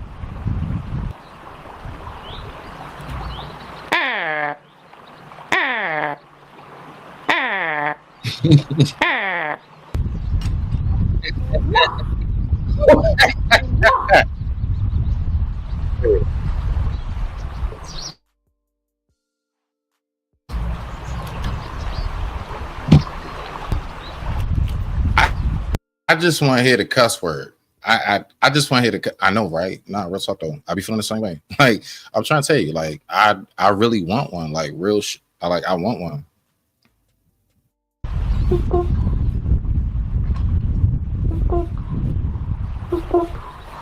Hi.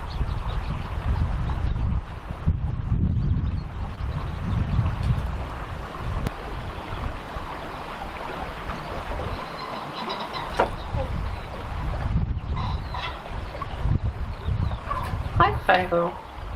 Hi, Fable. Hi, Fable. Hi, Fable. Hi, Fable. Hi, Fable. Hi, Hey, hold on. Mine sound like an East Indian.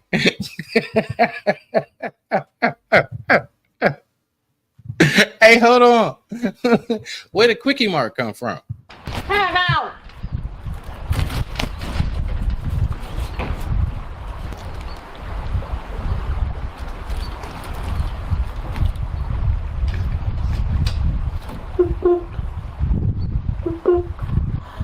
Hi. Mwah.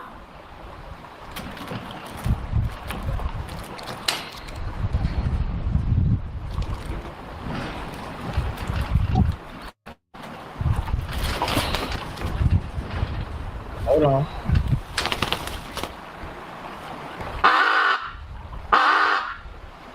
Now that's what everybody hates. Everybody hates that part, right? Everybody hates when they sound like that. Oh, and this next segment, yeah, we're gonna shift it into a much more animal connection spirit and how everything with this world is so in touch. Let's go.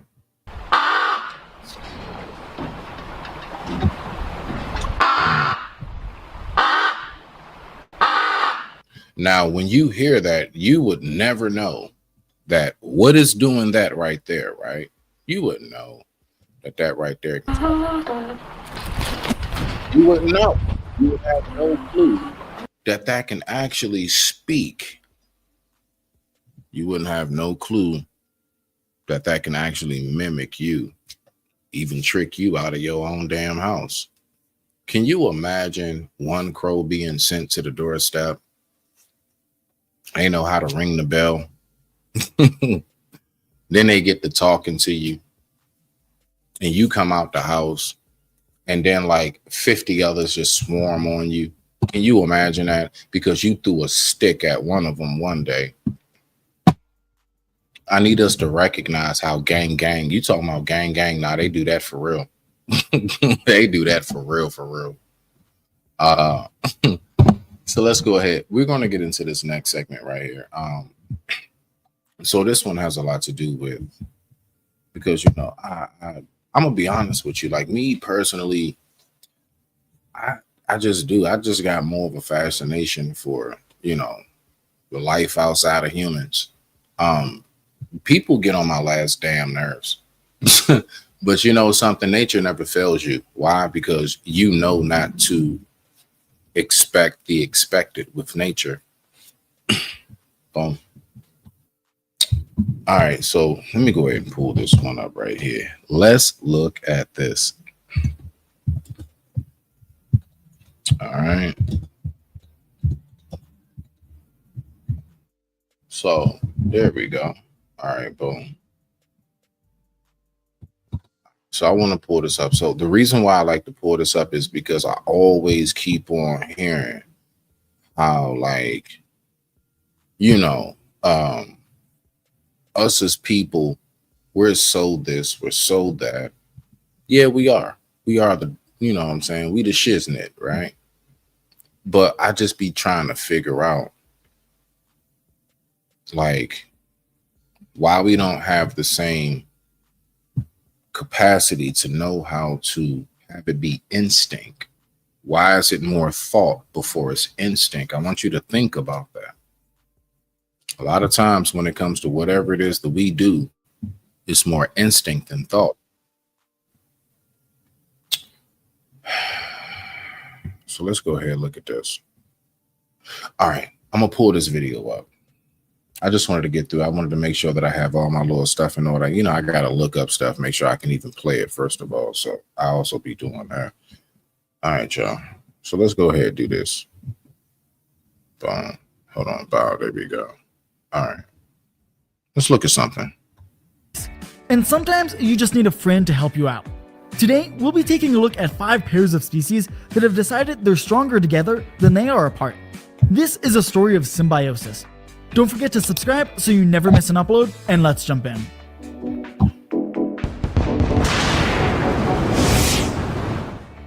The first duo on our list are sea anemones and hermit crabs. Sea anemones like to hitchhike on the back of hermit crabs.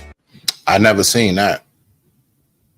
Scoring a ride across the seabed and dining on the crab's leftovers. And the crabs don't mind these scavengers. In fact, they actively recruit them.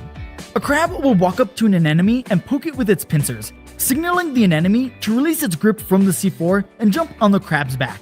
From there, they protect each other to the bitter end. The anemones use their barbed tentacles to fend off hungry octopuses and other predators that can pierce. Are you serious?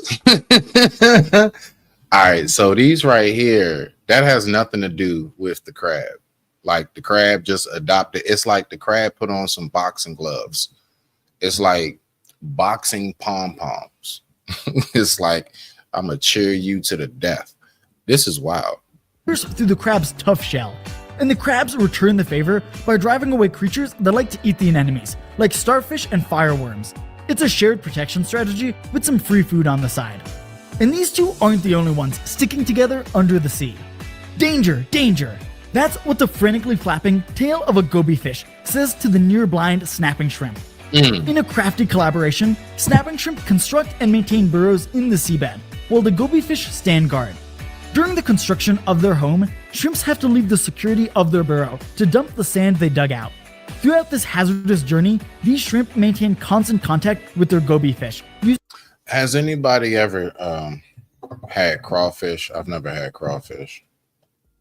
Because I used to catch them. I don't know. I used to catch them and like keep them as pets and stuff. So I don't eat them. I don't know. Do they taste like shrimp or do they taste like crab meat? I don't know what they taste like if you've had crawfish before. I ain't never had it. I don't think I can eat it. Using their antenna. When the goby fish sees a potential threat, it starts wiggling its tail against the shrimp's antenna or into the burrow's entrance, warning the shrimp of the impending danger. In return for their faithful service, the goby fish get to share the burrow and call it home, sleeping with the shrimp at night and using it as a convenient shelter in the face of danger. But the ocean isn't the only place species work together. African oxpeckers have an interesting relationship with most of Africa's large mammals. They were once thought to be totally helpful, eating the ticks off the backs of zebras, elephants, hippos, and other large African animals. While they do eat ticks, their real purpose is a bit more nefarious. They're actually vampire birds, sucking the blood out of the open wounds ticks create. They show how the line between symbiotic assistant and parasite can be blurred. Although, it seems most mammals put up with their blood-sucking behavior in exchange for their service. They also act as an early safari warning system by producing a hissing scream when startled, warning of incoming danger. So far, we've talked about some pretty big partners, so how about we turn to some tiny... Can you imagine that? Like, they're like nature's...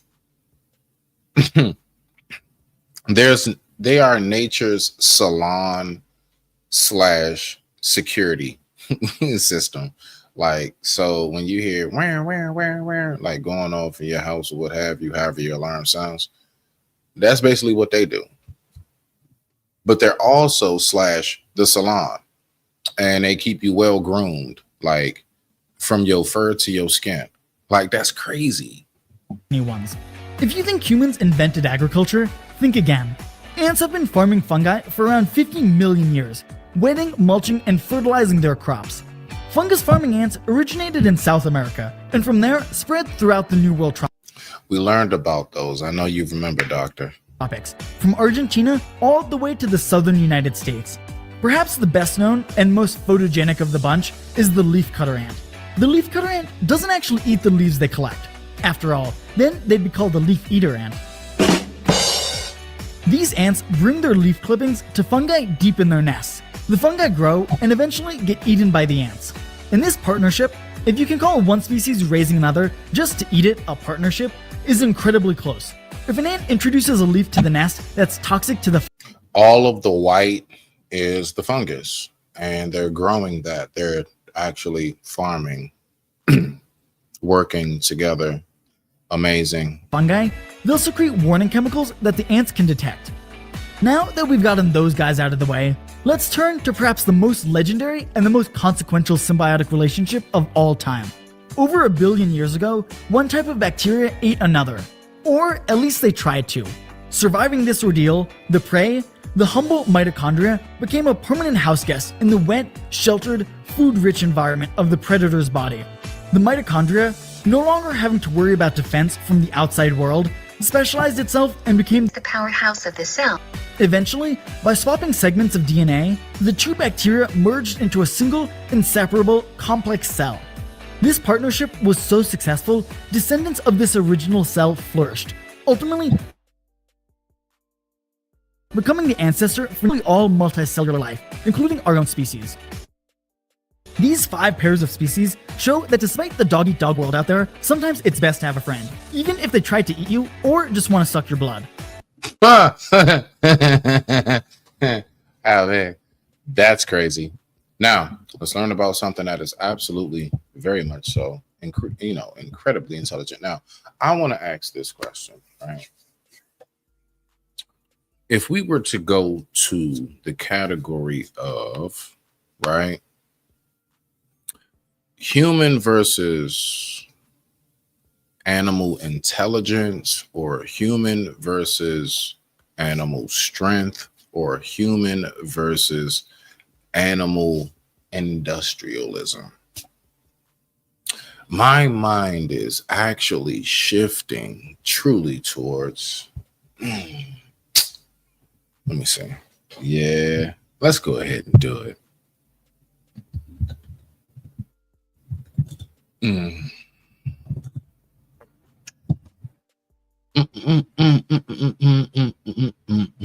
Yeah, let's do it.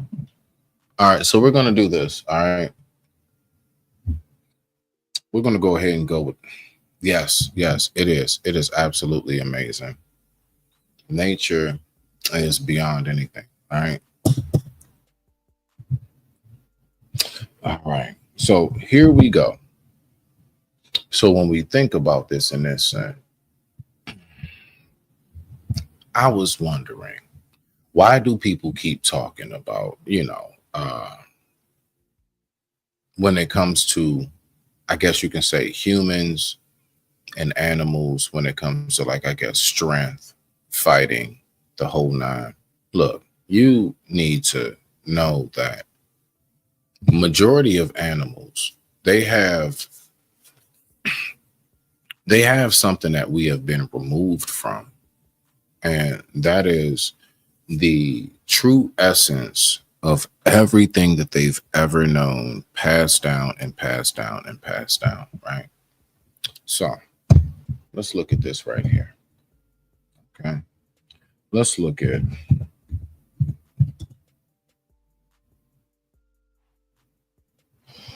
I want to pull this up. Now, this is something that is absolutely fascinating to me. All right, so we're going to go with this.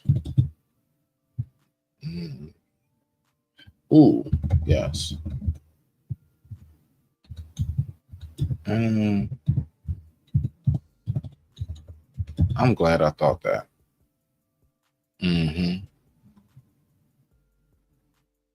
All right. Let's listen to something very briefly. All right. Let's listen to this. Let's see what we got. All right. Boom. All right. I have it now. All right. Boom. Let me put that on full screen for y'all. All right. So there's a connection between people and animals. Now we're going to go into the more psychological part. Humans versus animals when it comes to the intellect. Now, how much more smarter are we? Because when I think of intelligence, I think about what it is that we're able to recognize that takes place. Let's see what we got.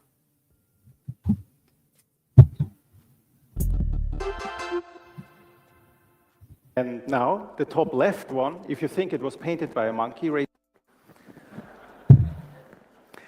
I want you to take a close look to those 4 paintings and see if you can find a distinction between them. Now I need your participation. Those who think that the top right painting, the black and white one, was painted by a monkey, please raise your hand. And now, the top left one, if you... I wonder if he's going to say elephant. Y'all ever seen an elephant like actually paint like an actual portrait and actually add contrast, lighting, and shadowing? Out of this world. Think it was painted by a monkey, raise your hand again. And bottom right. And bottom left. I don't know why I feel monkey. I mean, elephant. I don't know why I do. I don't know why. Okay, well, the solution is all 4 were painted by monkeys.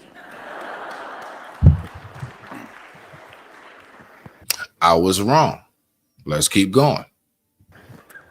I had my first experience with depression in animals when I was 14. There was this schoolmate of mine, and he was considered a bit weird, not least because he brought his dog, a German Shepherd, to school and to classes, even sports. And one day, we had biology class. We learned about sodomy. And all of a sudden, the schoolmate raised his hand and said, "But sir, my dog likes that." Did I mention I'm from Austria?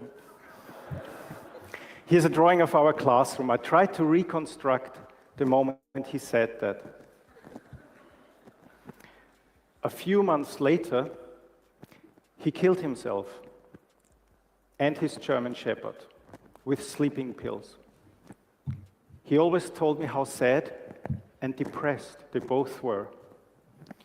I was told that he listened to music by Bach when he committed suicide. And back then I already thought, what music does the animal listen to when a human commits suicide? It's the music of the human. I even remembered when making that drawing that where everyone was sitting. And I remembered that the dog always was walking slowly around in the classroom, always the precise same walk. I remembered when making that drawing, the stuffed animals in the back of the classroom being placed on plinth, like an art exhibition. Our teacher had stuffed them, and because that was his hobby, his only hobby, as he often said. Depression derives from the Latin word deprimere, to press down. Symptoms can be sadness, anxiety, sleeping disorder, or suicide attempts. Depressed animals show similar symptoms as depressed human beings. In wild animals, depression is hard to diagnose, but compared with pets, the depression rates are extremely low. Animals kept as pets have a much higher rate of depression diagnosis and are often treated with psychopharmaca. I believe that will depend on what the animal is. Now, generally, most people who have pets don't have a clue of how to take care of them. They don't have a clue. They don't know anything about the animal. They just want the animal because it's like, oh yeah, this is cute and or cool. Whether you just want to have that snake or whether you just want to have that dog or kitten or whatever it is, right? A lot of people don't recognize how it is so similar to what goes on, right? So let me pull this up.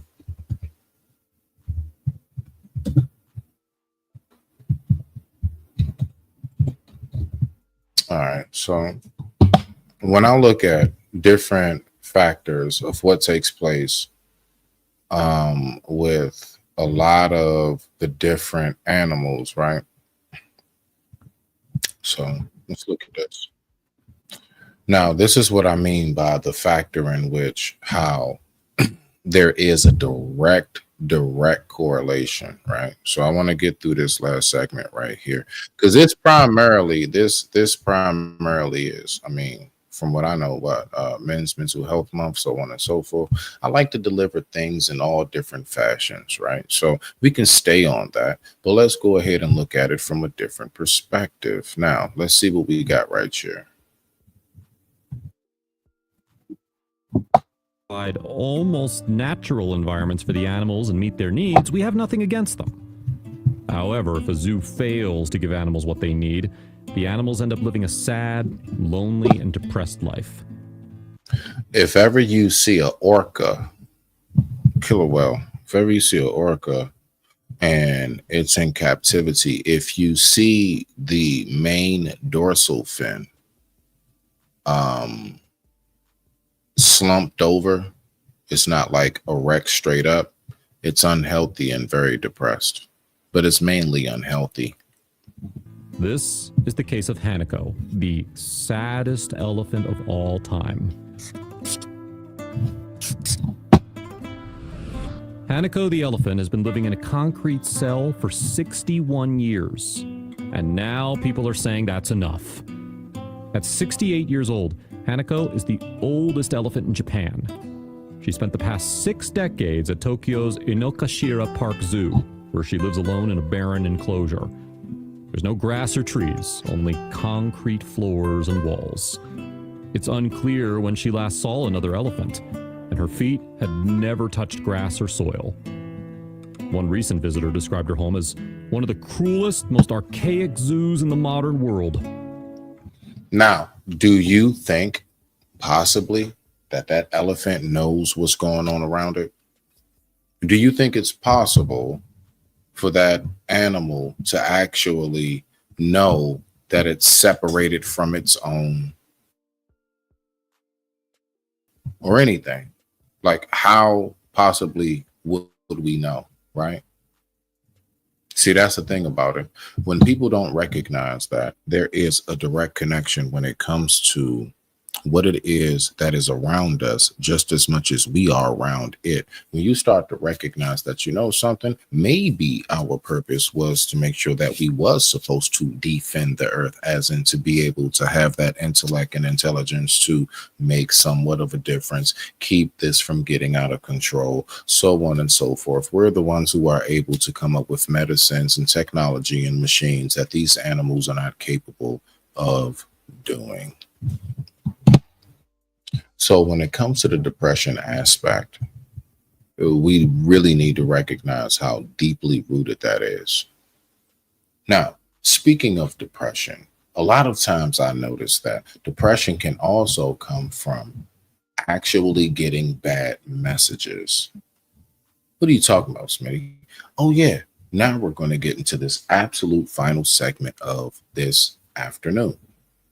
All right, so now we're going to go back to this show that I was on. Boy, you know, it's frustrating. It is. It's frustrating. So I want to ask you this question. Do you believe that the messenger matters if the message is to get delivered? Do you believe that the message matters if the message, does the messenger matter if the message is to get delivered? So let's go ahead and let's tap in on this last one. All right, so definitely a shout out to the homeboy Jerp. Shout out to JP. Let's go ahead and let's just have a little bit of fun with this real quick. And let's go ahead and see what we got. And with that being said, I digress. My mic is muted. The time right now is 2:29 p.m. East Coast Standard Time. And what we're going to do is we're going to take a very, very quick commercial break because I just got to make sure I got my settings straight. And we'll be right back after this commercial messages.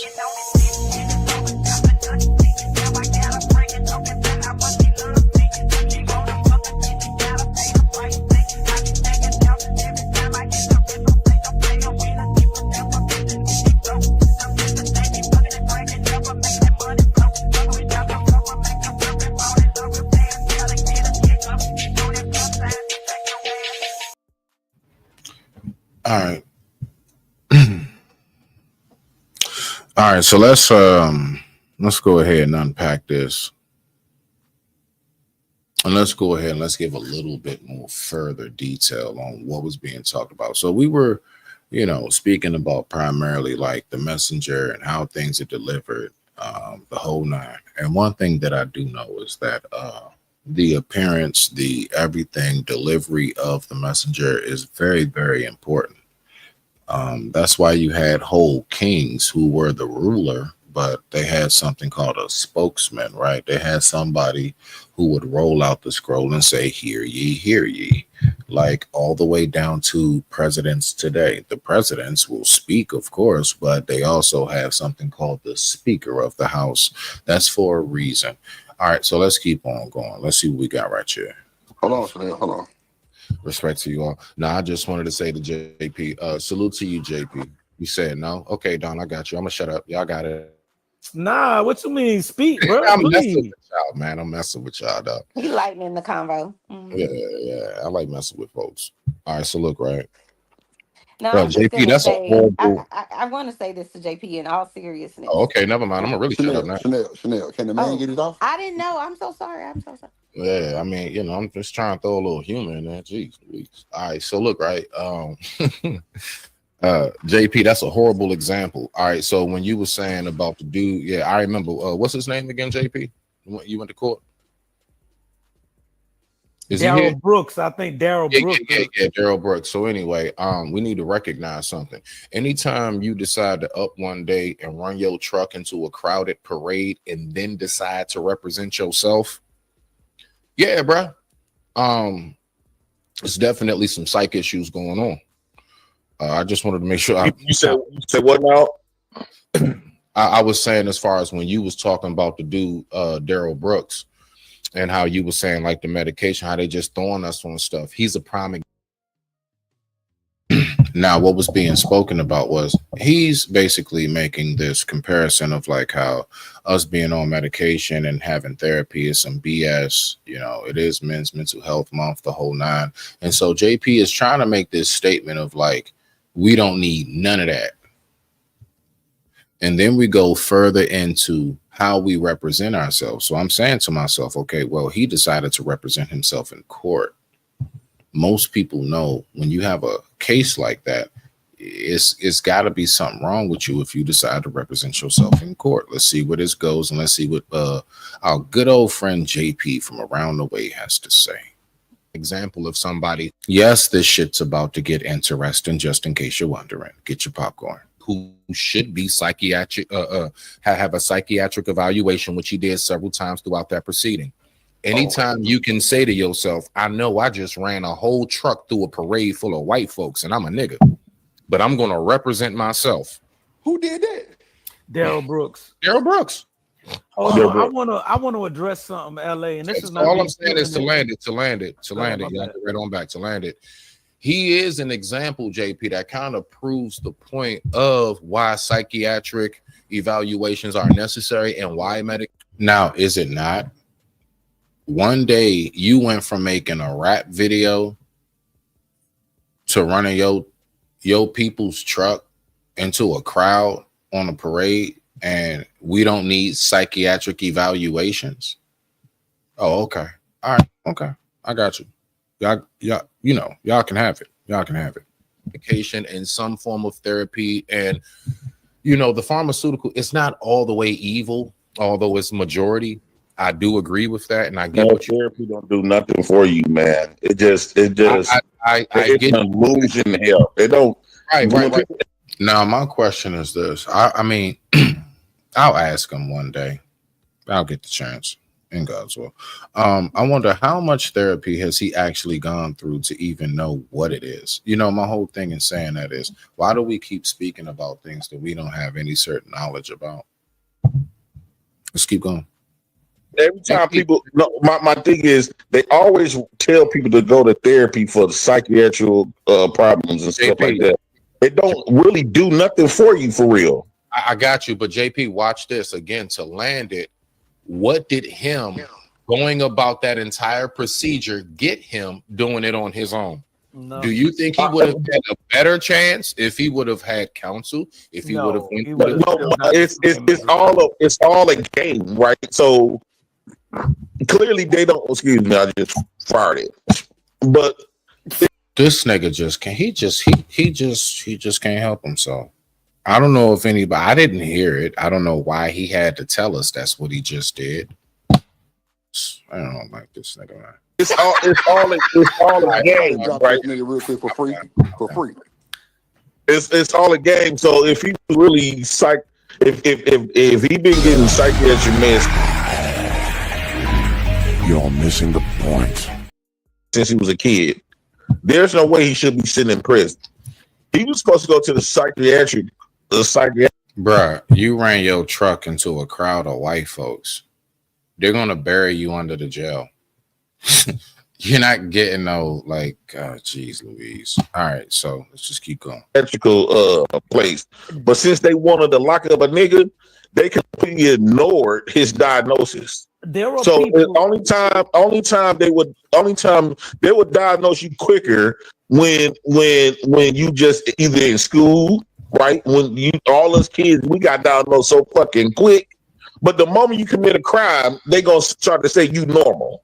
But there are people who can be diagnosed with psychosis or auditory and visual visual hallucinations. That doesn't mean that you can't memorize a legalese book. That doesn't mean you cannot be informed in legalese language.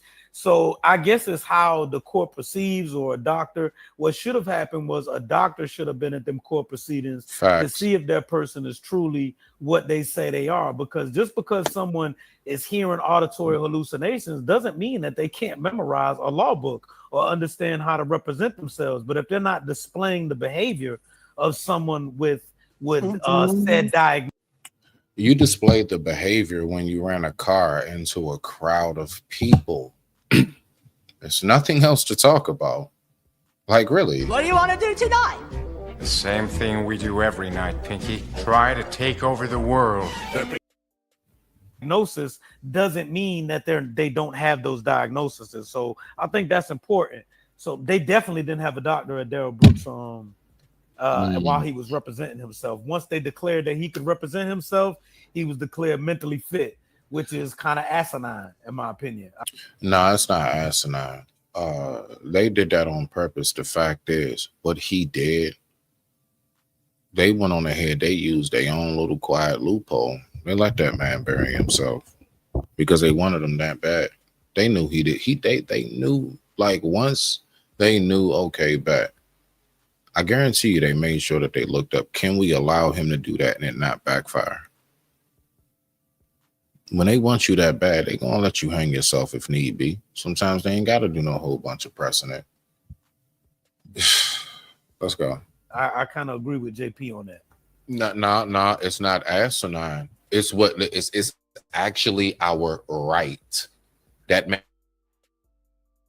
man demanded that, and they gave him his right.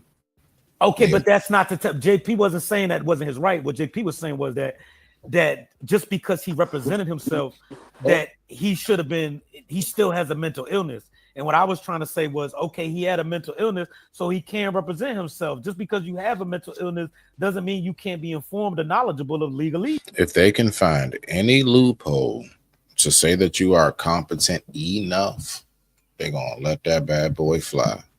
If they want you that bad, period. There's no getting around that. Y'all better know how vicious them folks are. Like, oh yeah, they'll play with you though. They'll play with you. That's all.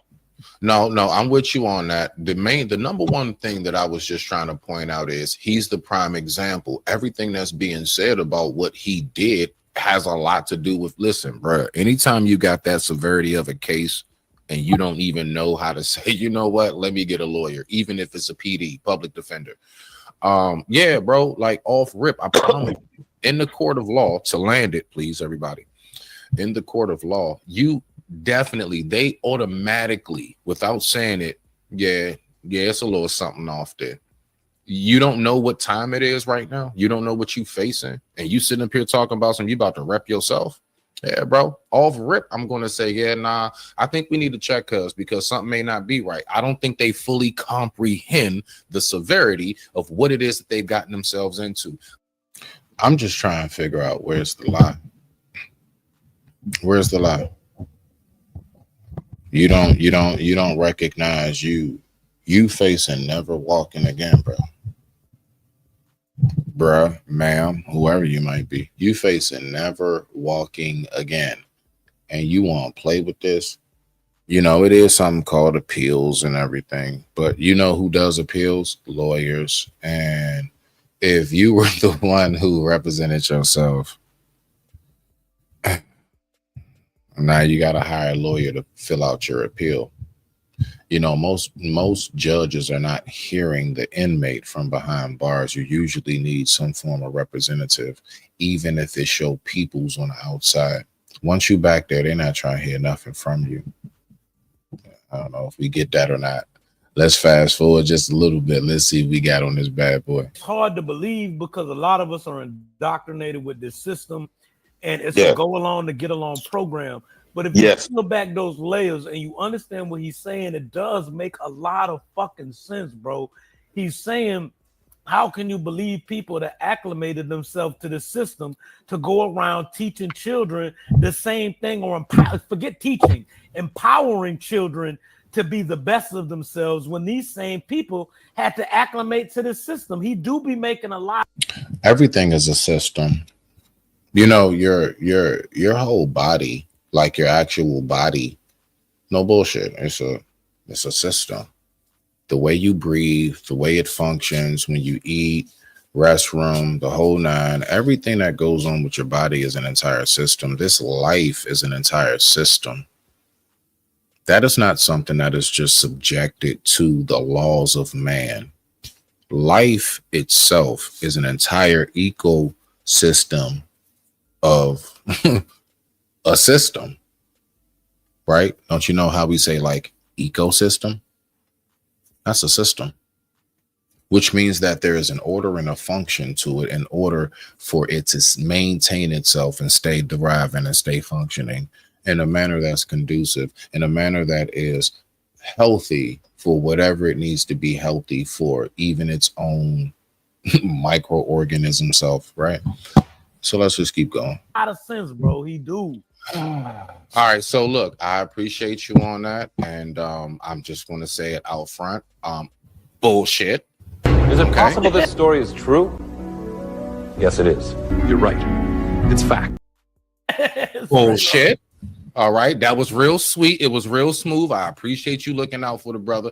I recognize JP's trying to step it up. He's using big words in the proper context, like let me reiterate and shit. You know, things we've never heard him say. So That boy said curriculum, though. He said curriculum.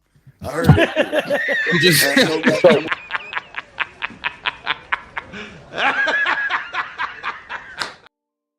So how come if y'all argue that education empowers you, right? How long have black people been getting educated?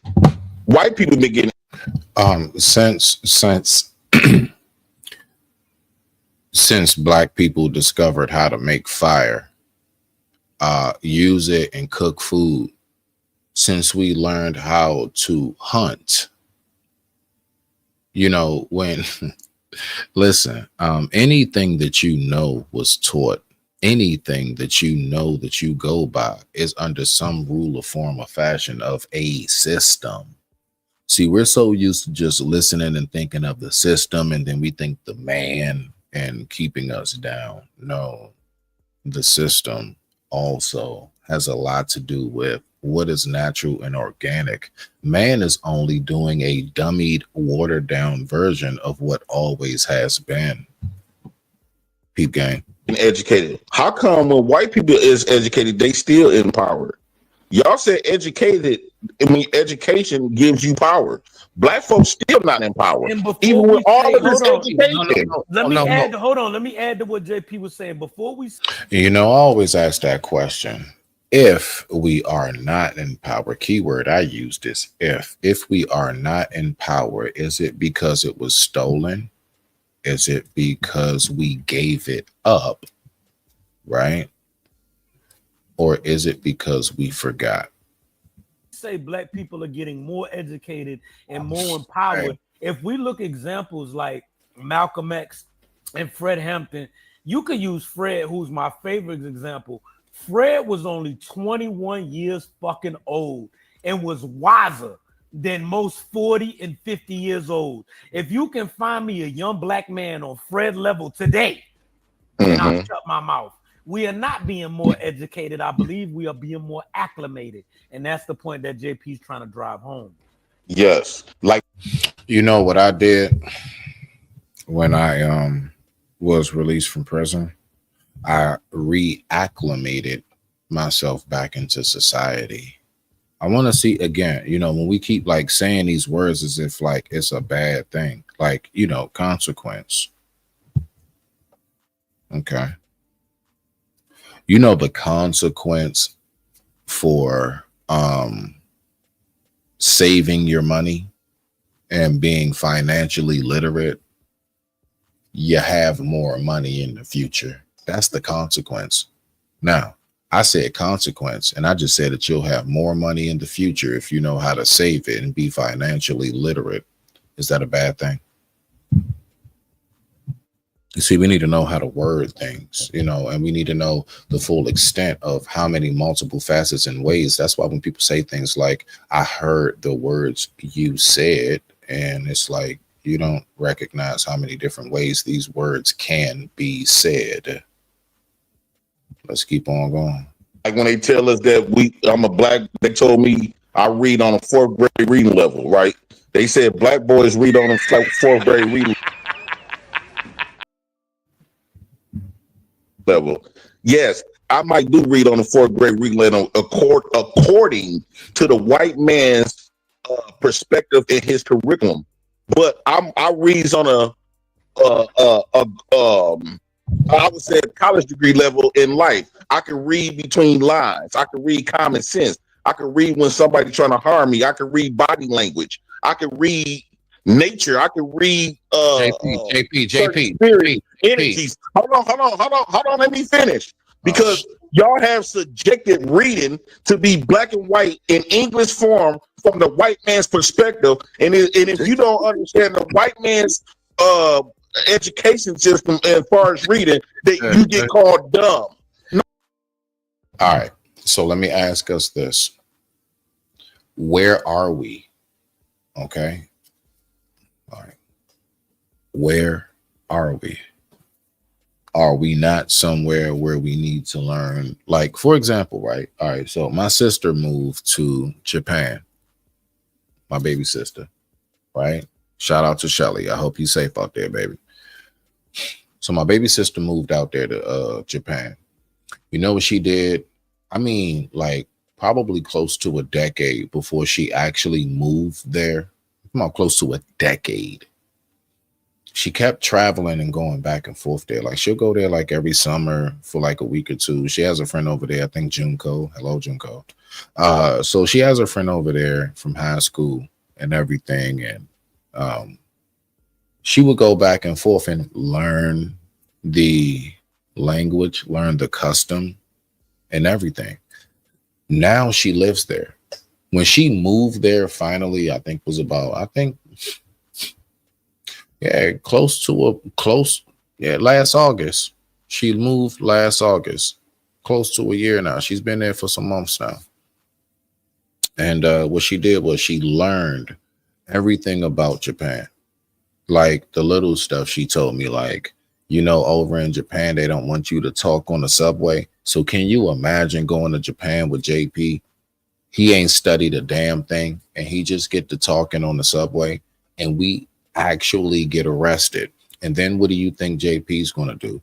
He's going to get louder, and he's going to start talking as if we're back in America, and he's not going to realize, bruh, read the room, which we will get to in a moment. Now let's see what he has to say about reading the room. No, I'm not done, because in life, I guarantee you, it will be hard to pull something over me more than you see a person with a 20-year degree. Hey, I got common sense and use critical thinking.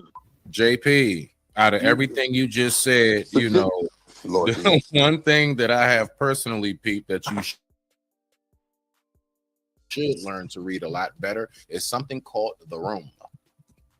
I'm gonna just fuck the room. You gotta when you try to read the room, I can respect it, because some people, if you got a different motives, right? Hold on. But if you coming in, hold on once. If you coming into a room and you know that, let's say you can read a room, let's say you might can use optics where. No, I want us to pay very close attention. Mind you, he said F the room. Okay. So when you step into that room on that subway in Japan, or when you step in certain places and it's accustomed to, and you just say F that, and you wondering now why we get more side eyes than a back road down in Mississippi. Okay, cool beans. Okay, F the room. Now let's keep on rocking up. You can capitalize the room.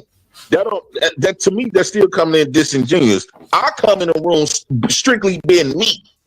Right? Yes, there are sometimes I understand what you mean in talking about reading the room and see what the bam. But I believe in coming in the room with your clothes off, meaning being your authentic self. Fuck all the optics. Motherfucker, are you out of your damn mind? The optics is nothing but deceit. It's not real. It's not. It's when you have to read a room and alter the way you're going to approach things. That means you are deceiving people. All right. Okay. I don't know if I'm the only one that's confused by that. But okay. All right. So when you read the room, so if I go into a library. Right. All right, bet. So I go into a library and I look around and I recognize that everybody's whispering. And the only way for me to let everybody know that I'm being authentic, that's the only way, right? I got to come in there talking like I'm outside at a cookout. I got to talk like I'm at the spades table. Don't use no inside voice. Don't pay attention to, hey, bro, do you not recognize that nobody in here is raising their voice beyond a certain decimal? Nobody's going beyond a certain amount of hertz. Why are you elevating so much? You see, I even try to work on that. I try to work on controlling the tempo of my tone. That's right. I try my best to even myself work on controlling the tempo of my tone. It's a very, very important thing to do. Now we're getting closer into the message and the messenger. Let's keep on listening to the very, very also wisdomatic scholar by the name of J. Prince for President. Hey, JP, let me ask you this question. You're not being real. Let me ask you this to land it, right? This is what I'm actually curious about. So we actually, we be joking. We be saying JP for president. I'm actually curious. That's not a joke. That's for real. I know.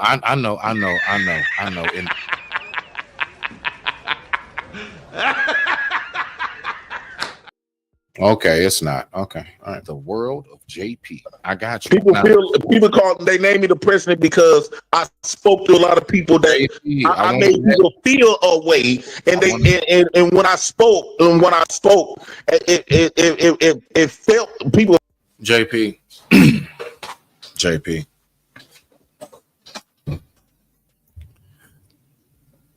You do make people feel some kind of way when you do live videos walking around Walmart and you use deodorant on camera, don't pay for it. Put the top back on it and then put it back on the counter. Yeah, some people will feel some kind of way. When you make content and you say, I faked a heart attack so I can go to the hospital, get admitted, and then steal free towels. Now, I don't even know how you put steal and free in the same, but whatever. Okay, so you steal towels, bruh. That kind of kills everything. But let's keep on going. People felt me when I spoke. I made people feel. So that's why more than a president do. JP, if it actually did happen, man, bless his heart. Bless his heart. Bless his heart. Happen. Hold on. 4 years from now, in real lifetime, you actually are sitting at the Oval Office with your black ass. All right, you got your food trunk on the, you got your food truck on the lawn and shit.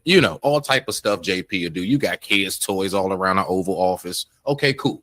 Now I want to know, what would be the first bill you would sign in order to make a progression for black people, JP? If you really were president, what would you do first, and why? I would. The first bill we would cancel all of the curriculum that we've been learning, because that's the first thing that's the first gateway, that's the first tool to destroy your race of people, is to educate the kids, to indoctrinate the kids, because when you indoctrinate them with the false beliefs, they're gonna grow up with that belief system. They're not gonna think of nothing else but that. What would you? I think that education that we've been receiving is dangerous to our race. You replace it with. You got to replace it. You can't just take it out and it's nothing. So you will replace it with what? All right. And with that being said, everybody, okay. So we all know where we are. So let's go ahead, hit the disclaimer.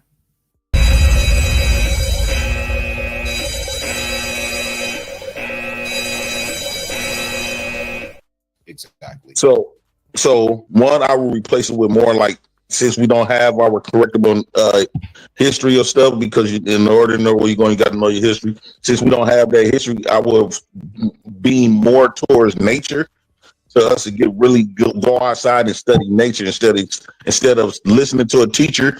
I'm ready for us to go outside and listen to nature and learn, like Dr. Sebi them did, went outside and nature. Okay, what does that even mean? So basically what I'm hearing is I would just turn school into like one big day of recess.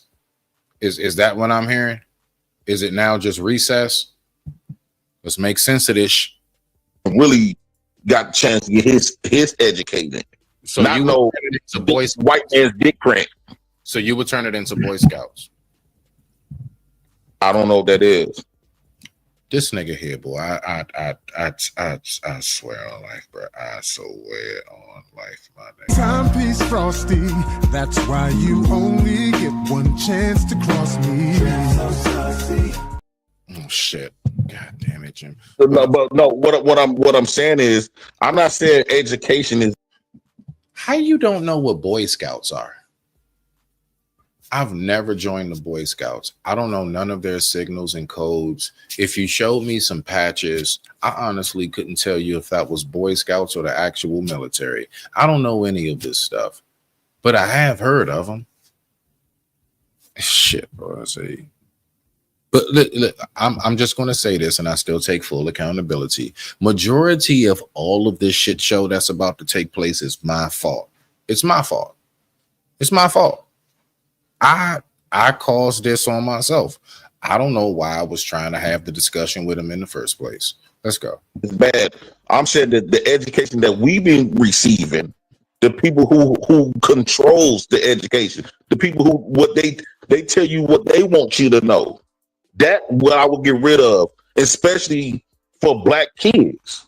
Black kids do not need to be learning nothing in no white school. I don't know why those nigga slaves was fighting so motherfucking hard to go to a white man's college or a white man's education. Well, why the fuck y'all be trying to beg to be in their shit? JP, because those same niggas. I guarantee you, none of that. Hold on. Let me say this right quick. One mic.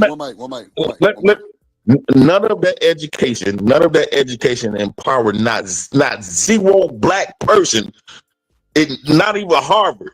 None of that education that you received as a nigga gave you enough power to take over America. But what it did for whites, it made them upkeep the power. Okay. All right.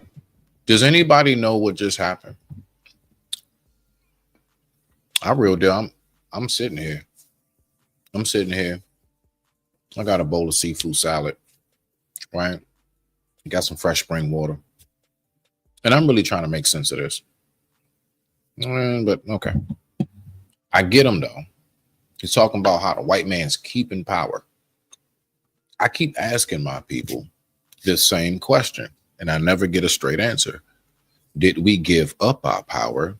Was it taken? Or did we forget? No one seems to know how to give me a straight answer. Let's go. Okay. So JP, do you believe that there are different survival skills needed to make it in the city and to make it in the jungle? Do you believe that you need different survival skills, but both need survival skills?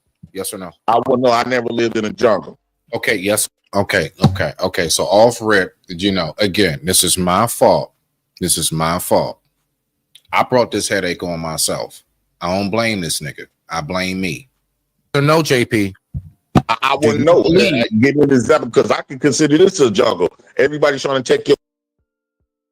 I asked this specifically. Would you say that there are different skill sets that are needed in order to survive? If you decided to move to the jungle, are you going to have different skill sets in order to survive out there? Yes or no? Here we go. Your mental. Everything is jungle, and this is still the same war. People trying to destroy you mentally or physically. So it's not the same war, because in the jungle you're dealing with animals, poisonous plants, and all kind of shit. Boy, I tell you, I don't just jeez. You might still have to adapt the same too. Hold on, JP. If I could kind of fight back against that, Mr. Seven. It seems to me, and again, I might be retarded my damn self, but it seems to me that they teach you these laws and they teach you how to fight in this system. So you're talking about the difference between the jungle law and the city law. Or right. You know what I mean? They teach you how to fight these laws, but they spontaneously and instantaneously change their laws that they will. So, for instance, with black people and reparations, the Jewish, the small hats got reparations. There's plenty of other people that got reparations. But when it comes to true reparations for people that built this country, all of a sudden the laws change. So it goes to the laws that kind of suit the oppressor. It's never really what's beneficial or what's good. So that argument is kind of defunct, if you get what I'm doing. No. So all right. So basically to what you're saying. All right. I like that. Cute. Cool. All right. So look, right. I'm asking this question because the fact is this. When it comes to surviving in the hood, surviving in the military, surviving in nature, all of these things require different skill sets.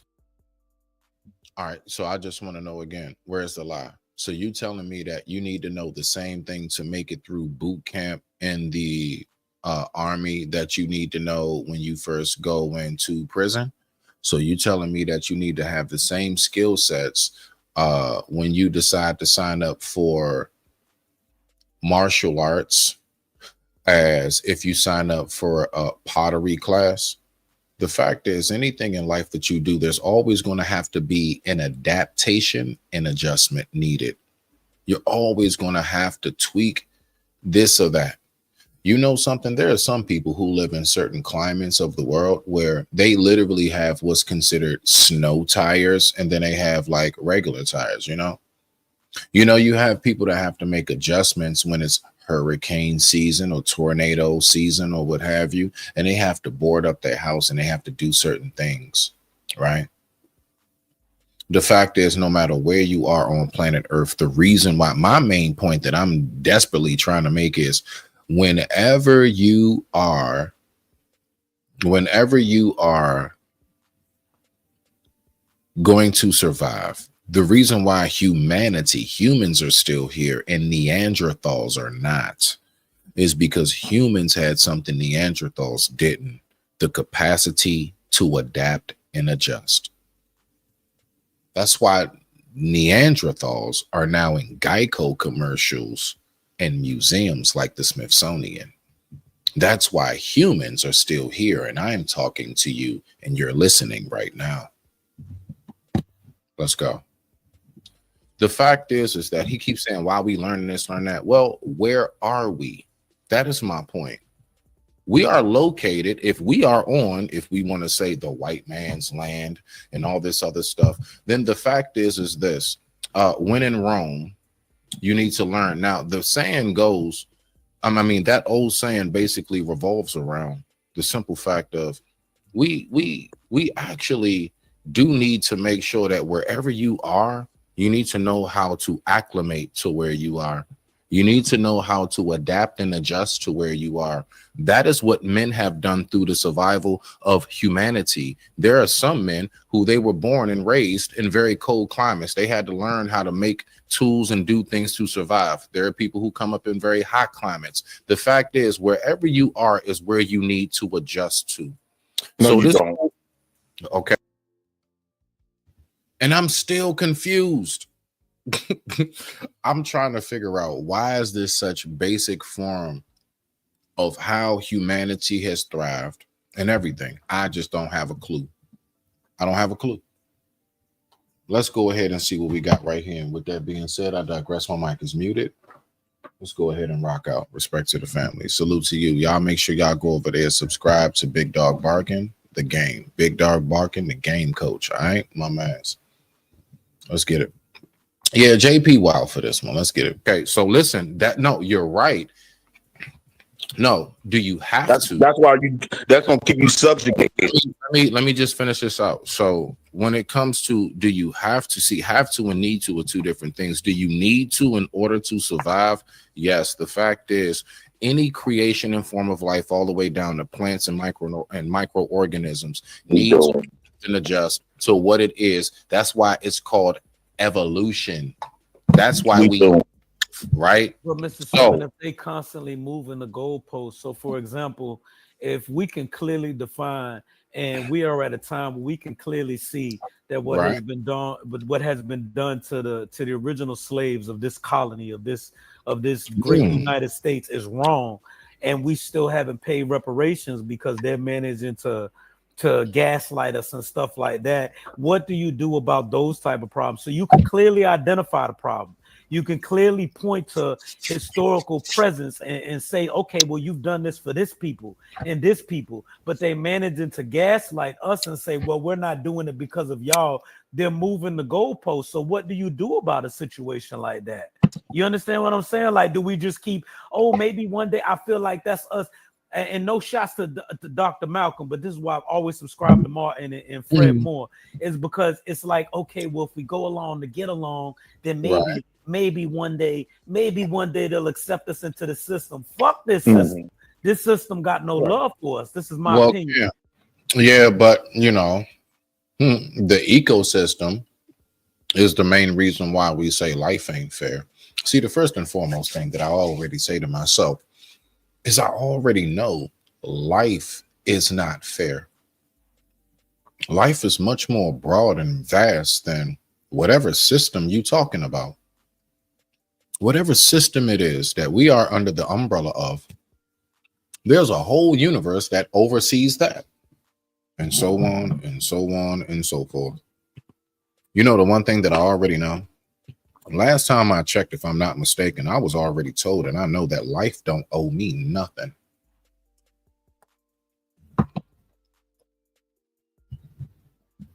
So we keep trying to talk about this like a system that's broken or not fair or corrupted.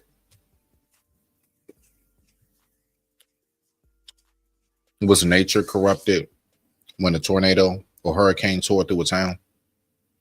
Was nature corrupted? Is nature a broken system because there's a volcano that possibly could be going off somewhere right now that we don't know about? That's just ravaging the whole village. You see? Do you not know how many things that nature shows us off rip? This shit ain't fair. And why do we think that we're going to build anything within the circumference of something that already has shown us it's not fair? You sink or swim. You make it or you don't. And so now we want to like talk about what the system is. Interesting. Let's keep going. Hey Cam, you know what's wild? Belong in this system. I like that. Hold on. I want to so I don't lose my train of thought. I like that, brother Cam. So when you say they constantly moving the goalposts and the system is continuously changing, you know what else is continuously changing damn near day by day, week by week, month by month? Technology. Yes. And you know something?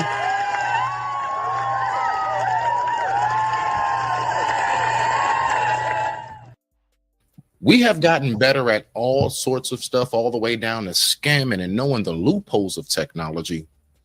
So I want you to take that same energy that you said when they keep on changing it and switching it. How are we able to keep up with technology as good as we are? You want to know why? Because for whatever reason, we know the true necessity that is needed in order to make it by knowing technology. So again, once upon a time, I used to fill out, and all of us did, job applications on paper. You know why people still get hired to this day? Because when they shifted it and they moved the goalposts, right? And they said, now you have to fill it out online. When we started recognizing that there's even certain things we can't buy in the store no more, you got to order it online, right? When you recognize that in order for me to broadcast this show, I had to acquiesce, adapt, and adjust to how technology works right now. I had to learn StreamYard. I had to learn Instagram, Facebook Live, all of these things, right? Rumble. I had to learn all of that. So the fact is that the reason why we're able to do what we're doing is simply because we know how to adapt and adjust to what it is we need to adapt and adjust in the day and age in which we are living in. And with that being said, I digress. My mic is muted. Let's keep on rocking up. And going back to my original question, when it comes to knowing how to adapt and adjust to survive wherever you are, we are in a climate where technology is prevalent. And we know how to adapt and adjust to that. I want us to keep respond to him right quick. Let me respond to him right quick. I want us to keep the same energy when it comes to every damn thing else. I digress. And you're right. So what have technology have done for us, right? It made us dissociate technology. Hold on, I'm responding to you. Technology didn't do nothing but destroyed us mentally. Since technology like this internet stuff has been around, there's been more people who have been extroverts online and introverts in life, which made them, in reality, made them depressed, anxieties. A lot of them adopted some weird thoughts. Some of them did some, came up. They operated on. Let me finish, man. They operated on thought. Hold on, let me finish. They operate on thoughts that got them. They got to do like you got a problem. No, JP. Let me finish, dog. I want you to address what's being spoken about. You keep going other places, bro. And no. I am. You keep talking about technology like it's done something special. It did nothing but destroy it. Man, won't you let a motherfucker finish? You motherfucker, you got the chance to finish. Okay, the correlation between technology. Why you gonna keep talking? Yeah, if you're going to finish, what he likes to do is this. And on that one, usually I sit back. Nah, I had time that day. I did. I had time that day. For the 5th time, you ask a direct question and he goes smooth off into somewhere else in Wonderland. If I'm asking about, okay, so what is the issue with the food that we eat today? And somehow or another, he'll shift it to where we now talking about why polar bears are endangered in Alaska. We're not talking about that. I want us to stick on the subject. I want you to answer. I'm actually trying to help you, in a sense, focus and hone in on answering exactly what it is that's being spoken about. Stick to that and that only, and let's go. I want you to finish and I want you to respond according to what is being spoken about. You spoke about technology as if we should be grateful. You spoke about technology as if we should be grateful because you said that you should be across the board. I know technology has done nothing but destroy people mentally, physically, emotionally. It took people. It's more kids who don't even got an imagination no more like we used to when we was kids, and because of technology. Technology also destroyed a lot of people jobs. Who out the bell? Nothing good came from technology. JP, to rebut what you're saying, this is the first time I'm gonna kind of disagree with you. I don't believe that it's technology that's doing that. I believe that it's people's ideals and their mixed up foundations that are doing that. So, for example, technology can connect us, but what is happening is technology is allowing fringe groups such as the manosphere, such as, or the women's groups that hate men, or such as certain groups that Again, I don't know how we got over here. I was talking about technology and how we need to adapt. I'm specific. I want us to see, like for real, you might even got a little thrown off just listening.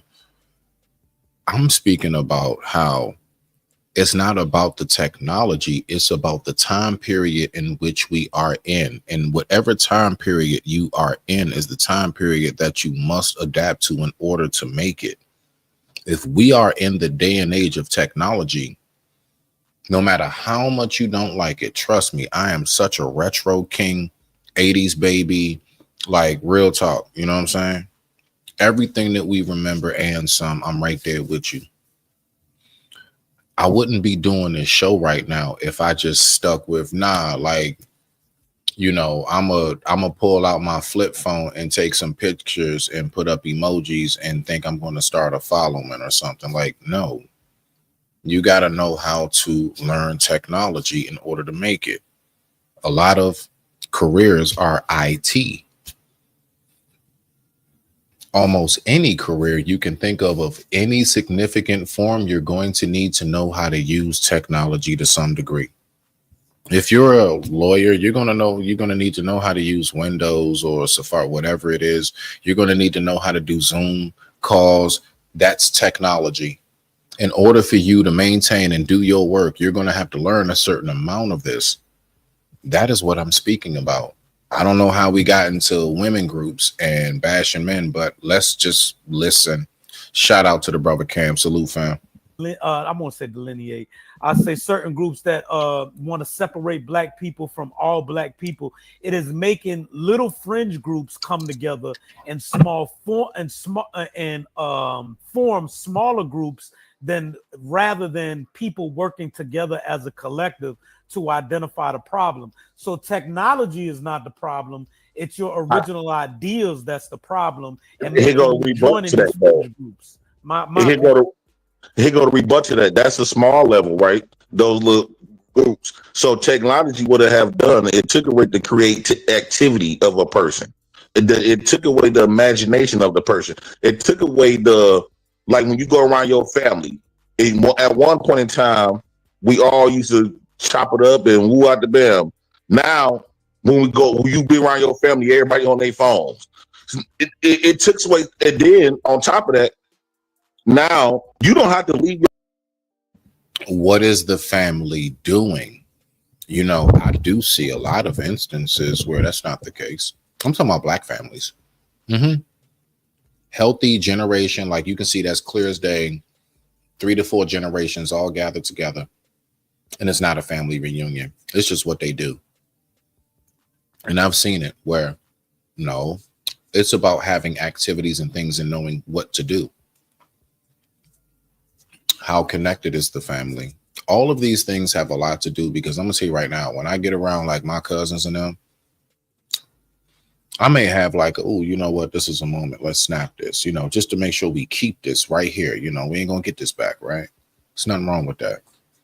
But the last thing I'm thinking about is just online 24/7. Nah, I'd rather go ahead and actually spend that time.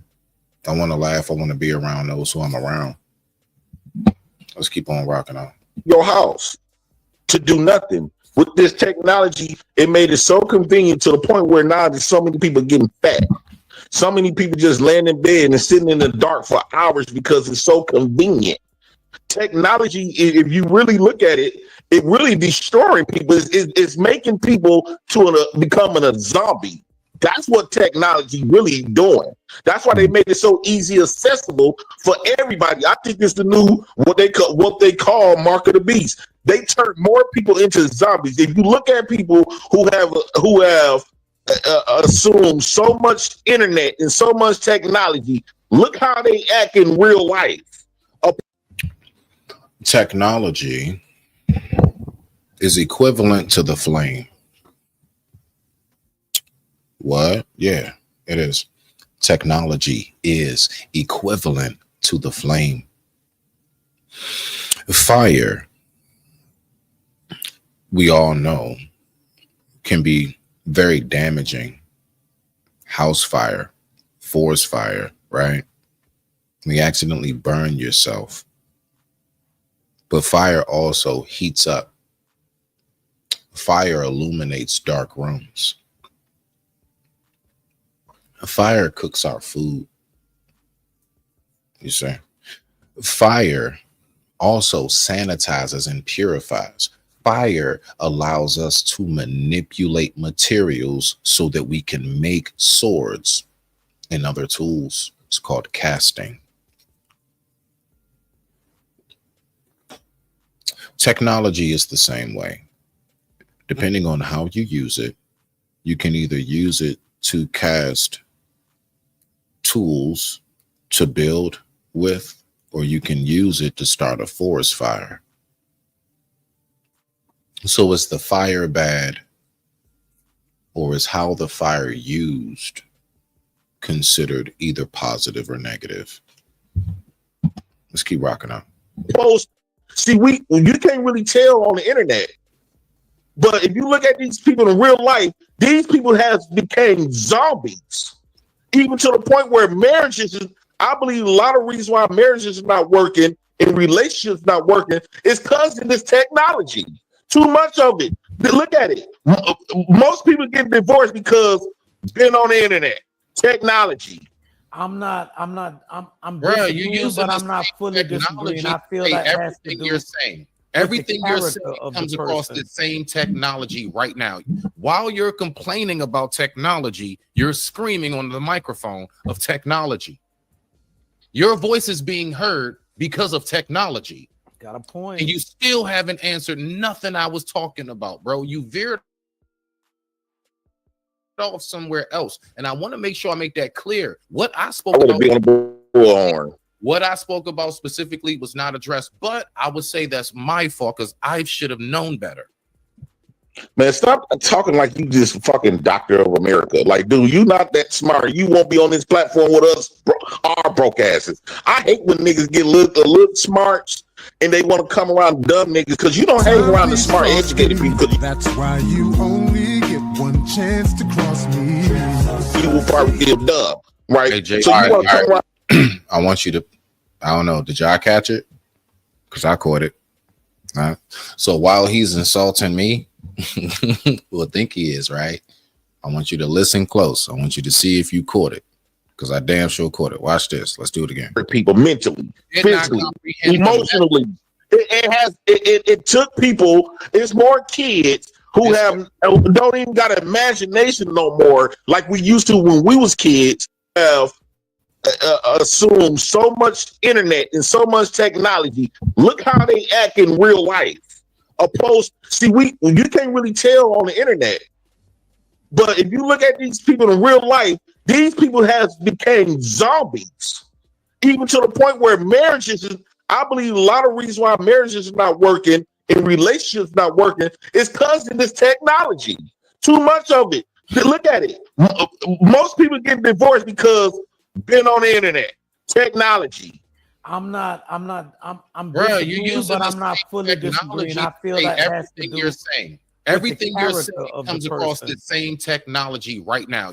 While you're complaining about technology, you're screaming on the microphone of technology. Your voice is being heard.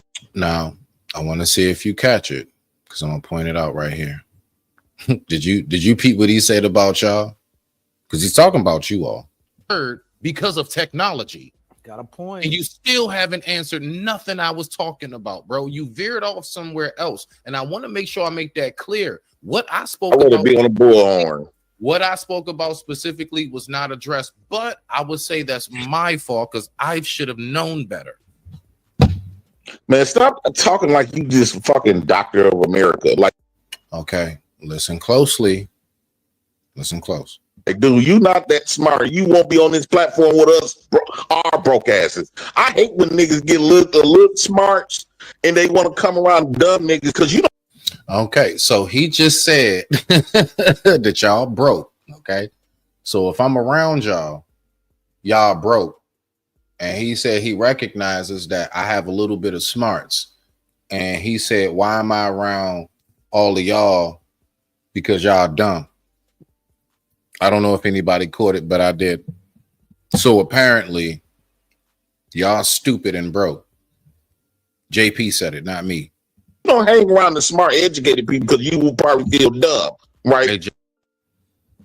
If I do have any intellect whatsoever, where do you think I got it from? Do you think I got intellect and intelligence from hanging around dumb people, if you want to call them that? Although I don't like to use that word for people, right? Unless you're just being straight stupid at the moment, right? But like real talk though.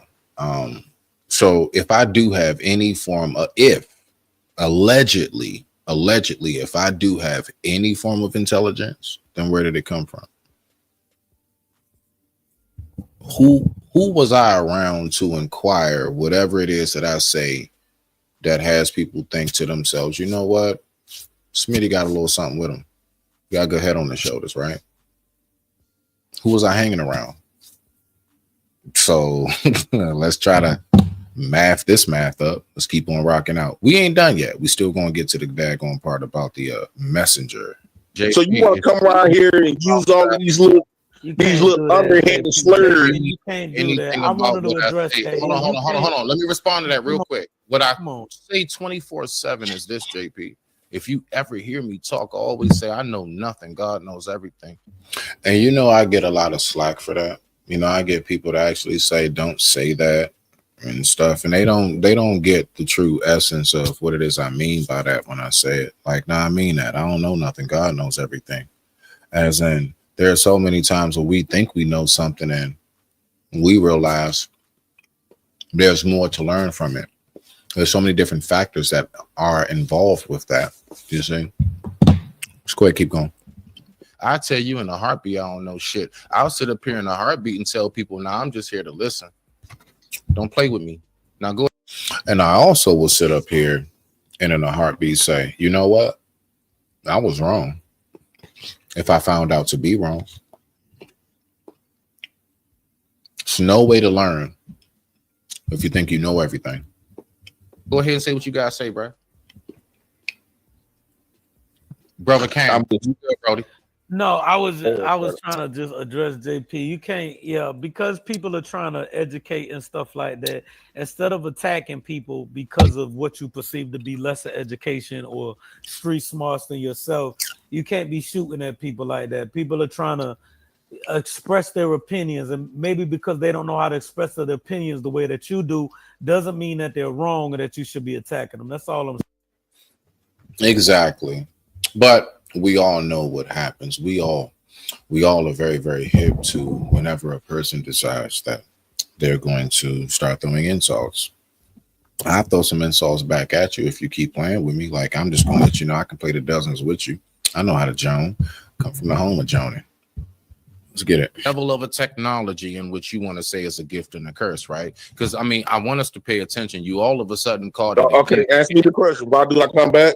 If you the balanced concept of what is taking place. Right. So basically, the reason why I keep coming back is the same reason why the crackhead keep coming back getting that crack. The same reason why you keep getting that weed. The same reason why people. You're missing the point. Go back and get that gambling problem. The same reason why people got that weed habit. The same people that got a extreme sex addiction. It's an addiction now. This is something, a cigarette addiction. Even though the shit is bad for us, but it make us feel good in the moment. That's why I keep coming back. I wish I never got attached to no motherfucking technology. JP. What's up? You hear everything you saying, right? Smith, yes. Ask that boy JP how many phones he got for me real quick. Ask him that. I got 6 phones. That's an addiction. That's a problem. Technology. That's a right. The man talking about technology is a problem. Got 6 phones. Let that sink in. I digress. My mic is muted. Problem though. That's a problem. How come I can't? How come I got 6 phones but not 6 people that I could go around and just have human relationships with? But that go back to gentlemen. That go back to don't shoot them. That go back to don't shoot the messenger. Just because he not the living example of what he's preaching. Now we're at the messenger phase of it all. Okay. I am a firm believer that the messenger and how the messenger does present is very important. Although I do get the historical factors that come with the presentation of powerful messengers. Let's listen. Doesn't mean the message is wrong now. So I get what y'all are saying. And of course we should be living by example, but just because he's not living that doesn't mean the message is wrong, y'all. Okay, well watch this. It does, because it's called being a hypocrite. I can't have a message about health and I'm talking to y'all about eating more fruits and vegetables, and every time I go live to talk about it, I got fast food in my face. That does make a difference. It does. It really does make a difference in how that message is received. Let's go ahead and get to this messenger part. Can't watch this. And you know what? I'm glad you said that. So I'm going to go back to this old saying my father taught me long. And this nigga just can't help himself but to be disrespectful as shit. I almost forgot about this part time ago. And I love him for this, right? He said, fuck your daddy. Oh, sucker. What is up, Hold my ground, never run, understand to overcome. Golden child, God sent me, I'm the chosen one. Understand lone stars, focus like an artist thumb. Concrete when I write, damn right the hardest one. When I bleed, lava leaks, cause I'm hotter than the sun. Trying to stack a whole loaf, cause I'm tired of eating crumbs. Can't speak peace around me, you better watch your tongue. Yeah, I'm cool, but I wreck, beat you like a set of drums. Kirking out, busting off, kinda like a loaded gun. Rhymes like morphine, cause I be the dopest one. And I'm keeping it real. CPG's what I rap, but I'm keeping it real. All you all right. Nah, I don't know how I done lost the spot. So hold on. Issue than what the messenger is. Disagree with you. I don't believe that it's technology that's doing that. I believe that it's people's ideals and their mixed up foundation. Happening is technology is a lot. Like when you go around your family, deficiency for blacks got to live off of becoming a slave. Then way more license to condemn. With said diagnosis doesn't mean that they don't have those diagnoses. So I think that norm, but we can clearly see that's digressive to society itself. People are unhappy. We're talking about less work days now because people are so unhappy. So this societal norm within itself is screwing over society. So what do people do at that point? And I wanted to before I forget it, when what's the guy that was just speaking before. Give me a second. I don't care how long it takes. I lost my spot. Give me 1 second. I'm gonna go right back to where we were. One moment. We're just gonna go ahead and rock out. Y'all just go ahead, fall back and chill. Let's listen to some tunes. I'll be right back.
Towards black people. Now he may be not an upstanding citizen in other areas, but for the message that he's preaching in this particular area, I can't shoot him down for that. Does that make sense, brothers?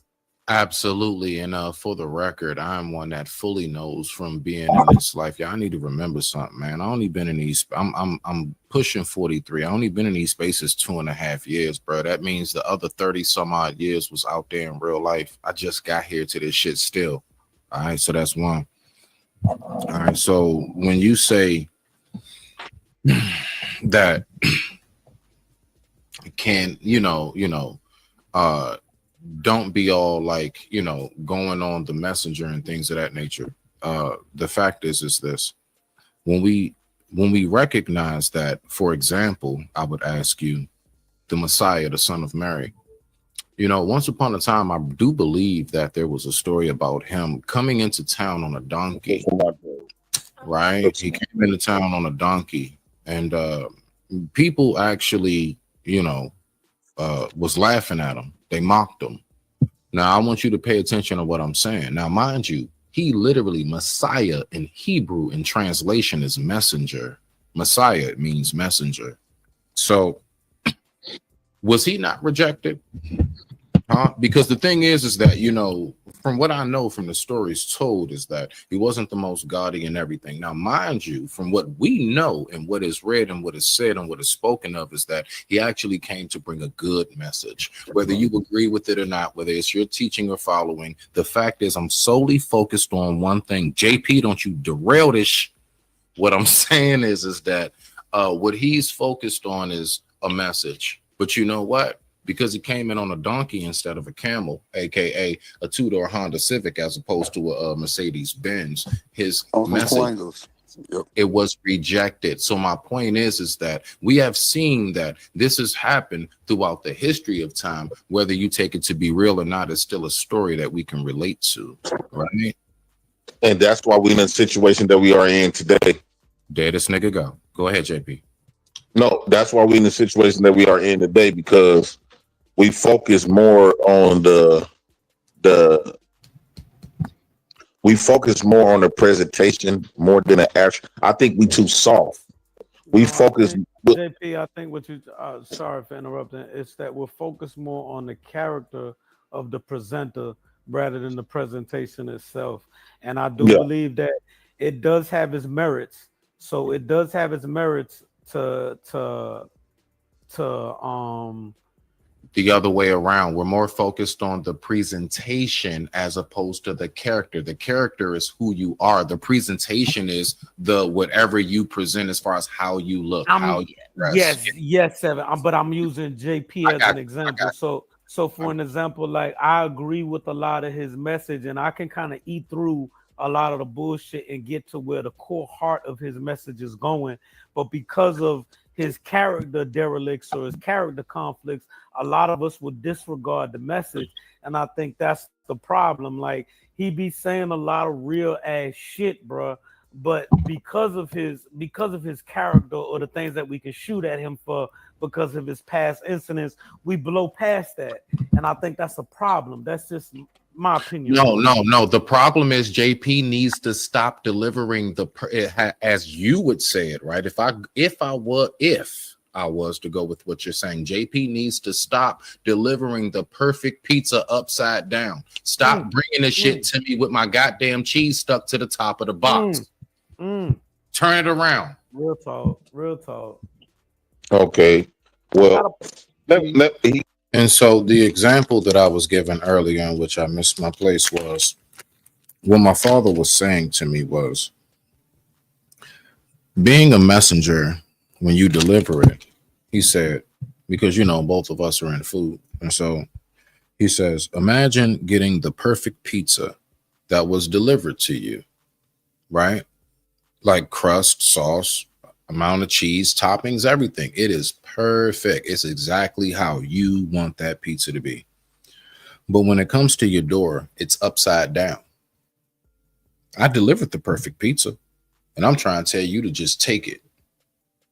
Your message is the pizza that you're going to take into the house and share with the family or eat by yourself. The fact is that when you take it in there and you realize, hold on, wait a minute. Oh, shoot. Damn, the box upside down. Then you flip it over and then you open the box and all of the cheese and all of the toppings is stuck to the top of the box. Did you get the perfect pizza delivered? Yes. Was it delivered in a way in which you want to receive it, take a picture of it and eat it? No. You probably don't want to consume it. If anything, you're probably going to call them back and be like, I need my order redone on the house. Let's go. He got a point. Here's the thing, though, right? One thing you can learn from JP, since I've been on a microphone since. Hold on, y'all. Apparently there is something that we can learn from JP. So let's make sure we hit this disclaimer. I got you, big dog.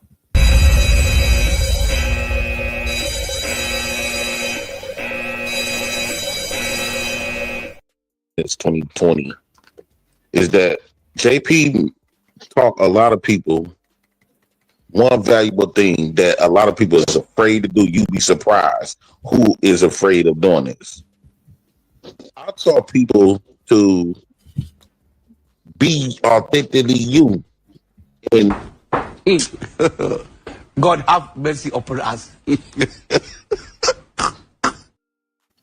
And also not give a fuck on how people think about you. You're not the no, first. No, because we keep highlighting Jay Prince, my character. Hold on. No, you always interrupting. I don't need for you to be no guard. I don't like you to guard what I'm finna say. You just want to control the cover. It's cool. I'm gonna let you control it.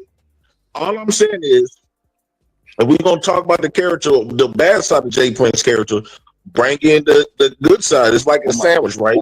You got 2 pieces of bread, then you got the meat. So okay, JP's about to give us an analogy, y'all. God have mercy upon us. let's level this out. So Jay Prince taught people how to be authentically them. Where I talked to people that I was surprised that he said, "Man, Jay Prince, I envy you." I said, "Why?" He said, "Man, when I be watching on your stream, your vlogs and stuff, and just you being you, I wish I was able to do that." And this is a respectable dude in real life. I wish I was able to be myself. You mean this? I hate you, coward ass niggas. You a punk ass nigga. Okay, let's keep going. I got to worry about a group of people based on what I say, and he also got to worry about his employment. A lot of these people cannot be who they really want to be because of the stuff that they are involved in. I can be myself. Let me say this. Let me say this. Oh my God. And hold on, before you snout, let me say this, JP.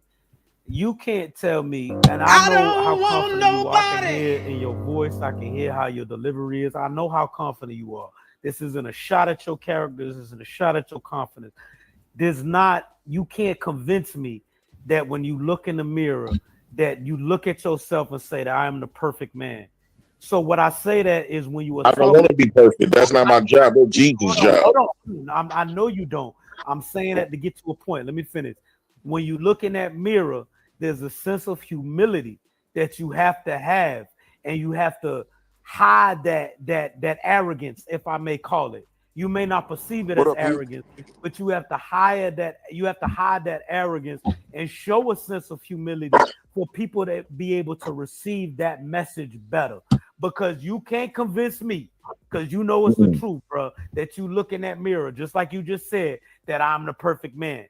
So there has to be a sense of humility for yourself to be able to in order to connect with other people. Does that make sense, bro? It makes sense what you said, but I disagree with it wholeheartedly. I look in that mirror, and I'm okay with who I am. And the problem is, we was taught to be okay with the good side and try to despair the bad side.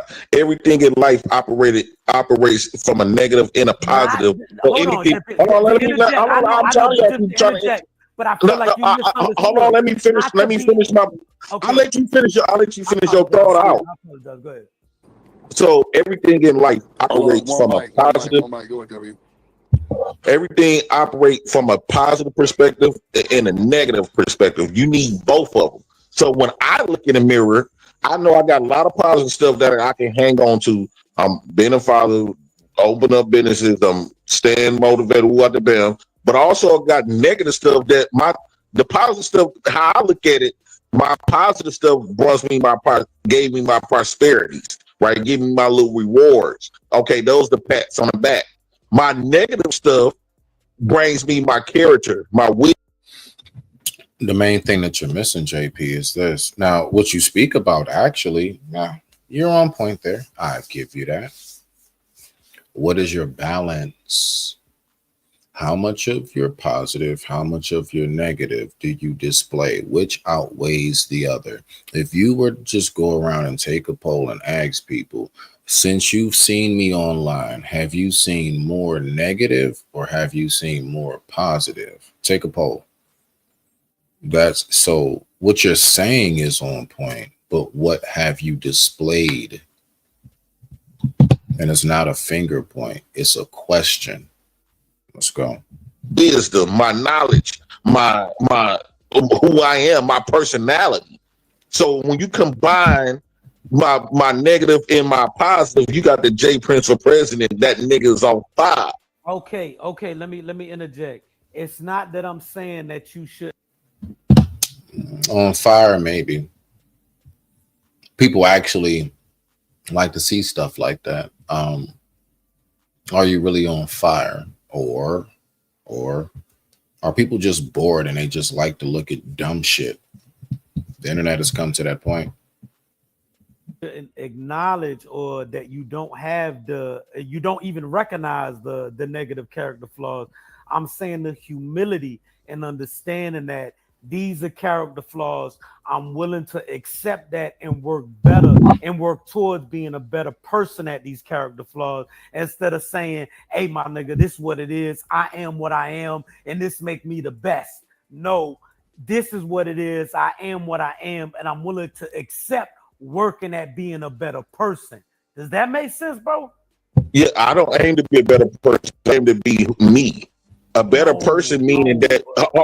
Let me tell you why I say that, Cam. I aim to be me. A better person, trying to be a better person implies that you have to be something authentically not you. You have to be something that is approval from somebody else, meaning that you have to alter yourself. No.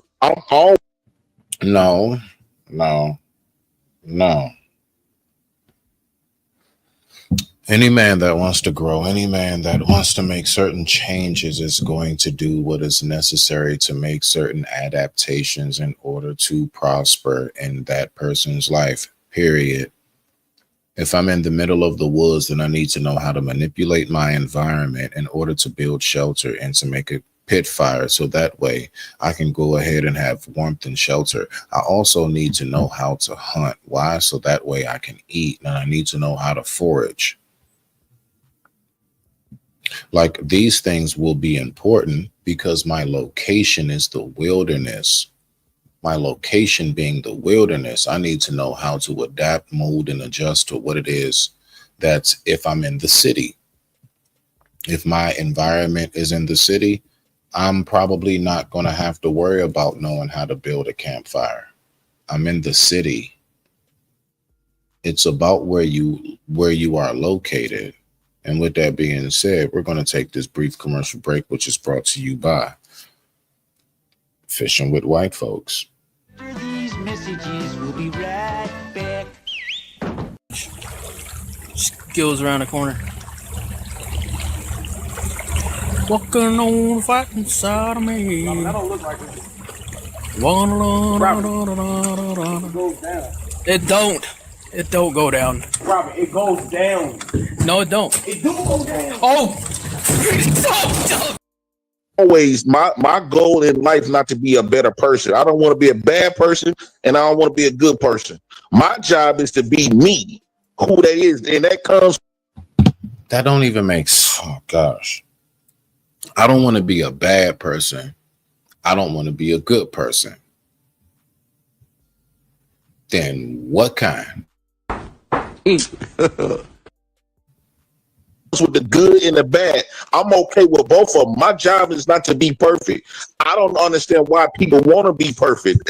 That ain't gonna do nothing but bring a lot of stress for some. I don't know who you trying to be a better person for, but that ain't gonna do. God, yourself, your family, those who actually rely on whatever services that you provide. One thing that most men know to do is to keep our mind, body, and spirit intact, because we know that there are people who are going to rely on us. I mean, last time I checked. Let's keep going. Made us in his image. God made it so if I have a negative side to me, right? Like we all do. That means I should embrace it just as well as I embrace the good side of me. This is God creation. God did not create us as perfect. JP, no, hold on. Please, I love my negative side much better though.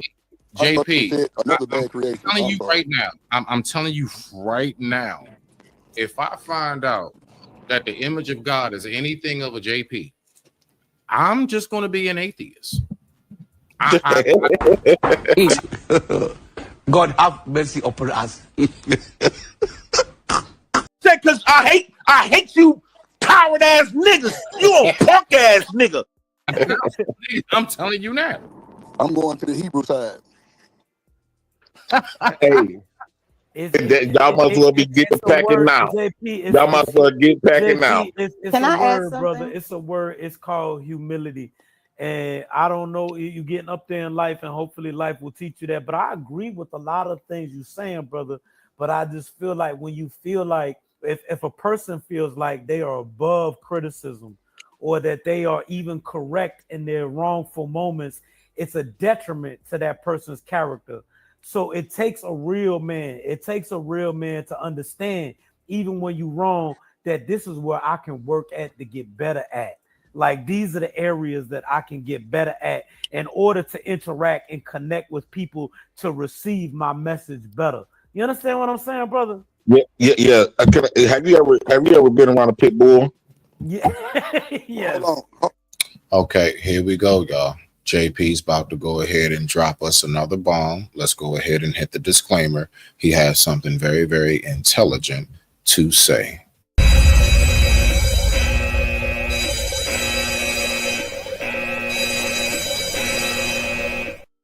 Hold your thought, JP, because Chanel wanted to say something. Go ahead. I was just gonna say, I do my best. I don't always get it right, but I do my best not to judge other people, and I'm not saying anyone's doing that. But the reason that is because I love being me, so I'm gonna let you be you. But with that being said, I will add this one little thing too. God didn't make us, copies. He made you an original, so you should be that person.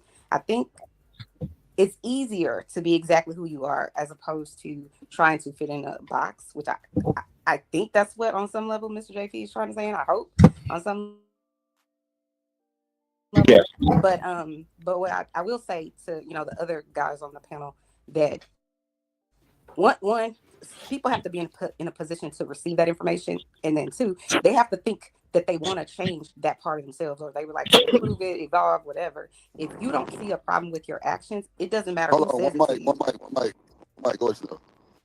If you don't see a problem with your behavior or your actions, it doesn't matter who says it to you. It could be your grandma, the police, your attorney, your daughter. If you don't see anything wrong with it, it's highly likely that you're not going to change it because you like the behavior or how you respond to others, whatever else. I would give some credence to that. I do see where she's coming from on that, in the sense of, if you are never able to in any form or fashion recognize, hey, whatever just took place, what's your end of it? And if every single waking moment is, I have no part of it at all, you just want to ruin things and you're just doing this and it's all you, and I'm going to point the finger at you and I'm not going to look at myself ever. Yeah, I mean, you're doing yourself a disservice, not me. I mean, you might have a moment real quick, but that moment going to fade, it's going to go away, and you still stuck with you because you take you with you everywhere you go. Let's keep on rocking out. But I do think there's room for evolving. So, like, if you're cool with exactly who you are and you think that's beneficial to you, then by all means, do you. I just say, like, don't expect anything from other people, especially things like humility and love and all of those things that we all on some level want from others. So, and then the second thing is, as long as you're not hurting nobody, because I'm a therapist and I'm always going to go back to, don't harm yourself and don't harm others or illegal activity, then I do think people should be able to be who they are. You have the right to self-determine. But, just if you care about the other people in your life or the people in your community, people in the world, if you care about how they listen to this nigga, like he couldn't even hold it. Nope, I don't. Okay, so you're saying it. We hear it. Let's keep going. treat you, then you, on some level, at some point, should care about how you treat them. If you don't care about how people treat you, then by all means, do whatever the hell you want, be reckless, talk to people crazy, whatever else. But then you can't then come and say, please respect me as a man. Please respect me as a woman. Please respect me as your wife. Please respect me as this other person when you're not willing to do the same thing for others. That's it. Hold on, wait. I was going to respond to her, man. So I look at everything in life, right? Everything in life gets a chance to be their authentic self. They could be dogs, animals, plants. Everything get to be the authentically self. And then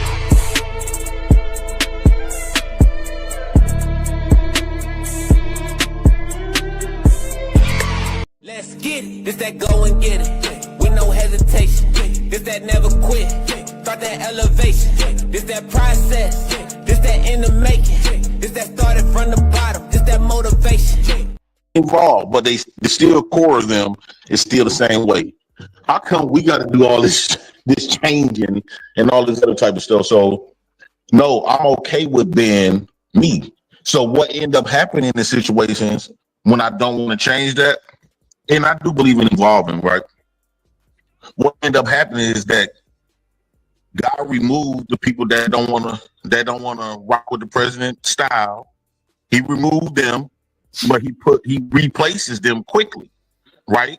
So everybody has their own purpose. The bad thing about it is people keep trying to acquiesce to something that they are really not. We spend more time in life trying to be something that we are not, and I don't know why that being genuine and being who you are is so looked down upon, no matter if it's good or the bad. We too busy trying to be. Somebody told us that who we are need to be corrected and it's wrong. So now we done bought into that stupid shit, and now we trying to be everything else but us. This is the reason why we go out there and spend all this money on clothes. We go spend all this money on cars and don't even got a house to stay in or ain't doing nothing. We stress. The stress come in because we wasn't taught to just live in our own skin. We was always taught to live outside of our skin to please a ghost. We gotta please a ghost.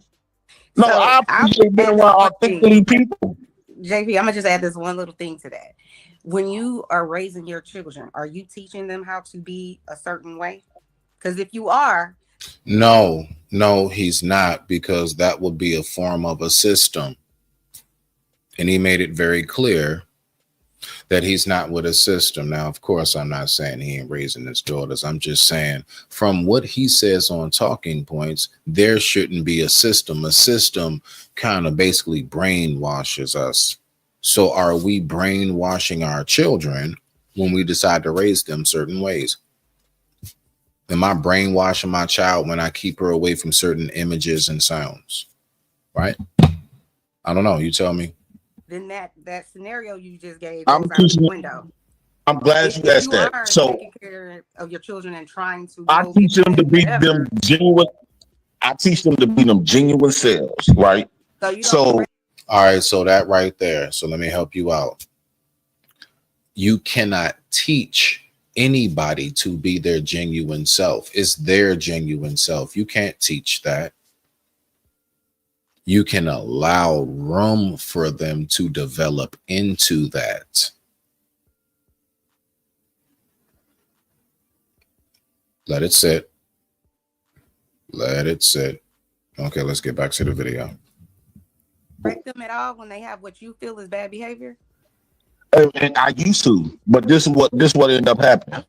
Okay. I made my daughters act as to how I see fit for them instead of who they are.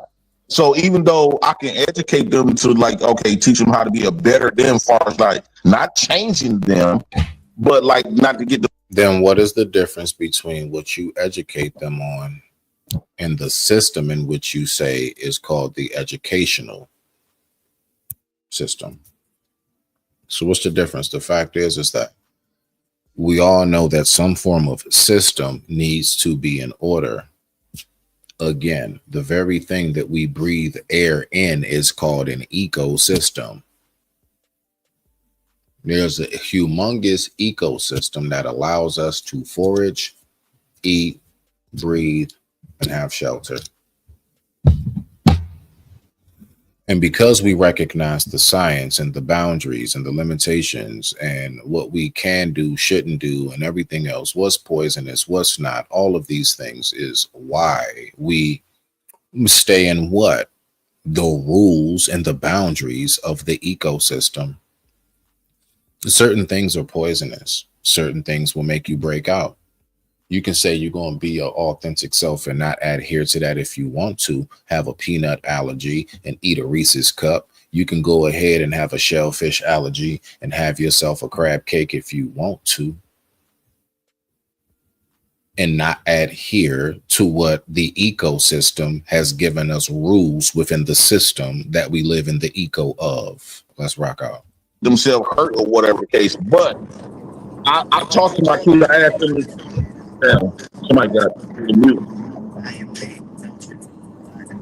I asked them to speak their minds, right? Most parents don't allow their kids to do that. They used to be seen not to be hurt. They go off that concept.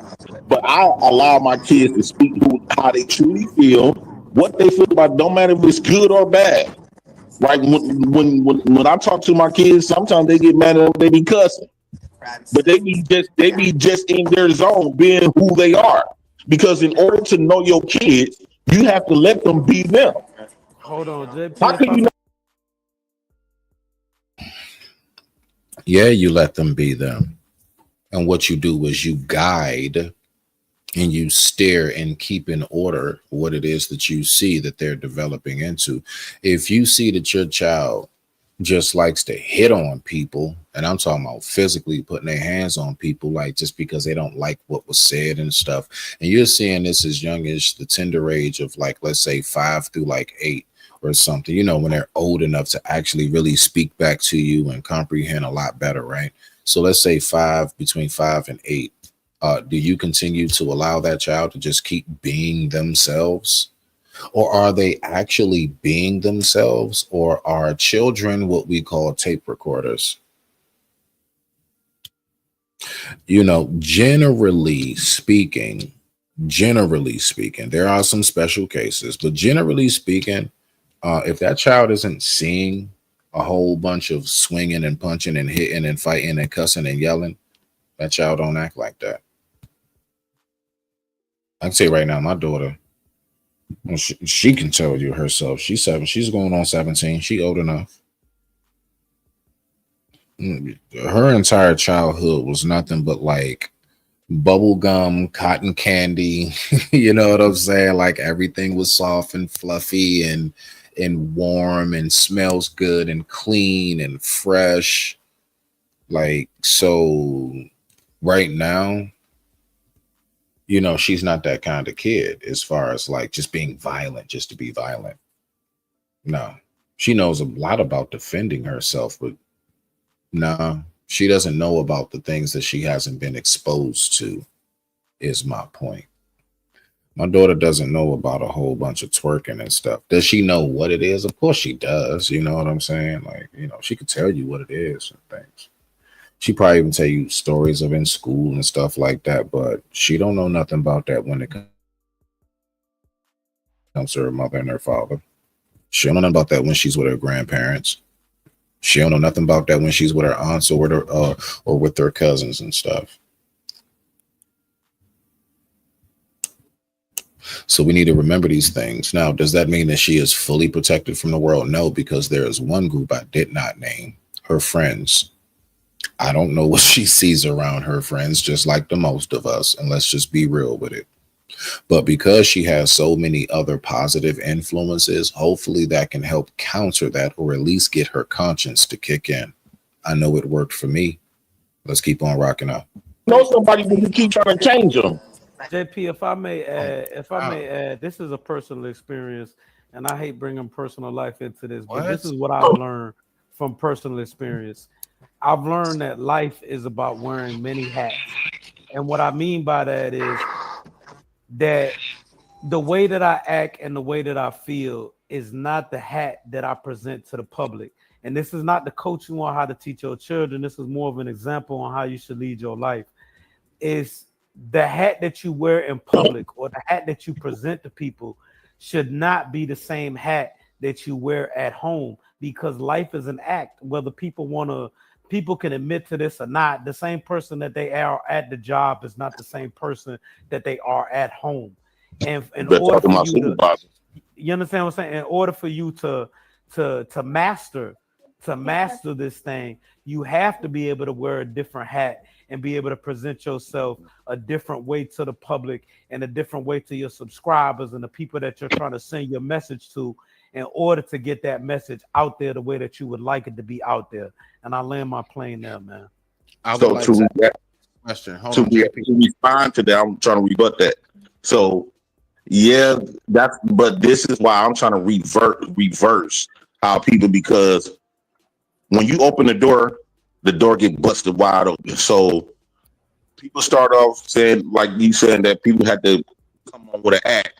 Now they live their whole life in an act to the point where they forget who the fuck they are. Majority of these people is not even connected with their emotions. Most people didn't forget who they are. Most people didn't know who they were in the first place because they never developed that time of true self. Let it sit. Let it sit. Let's play the video.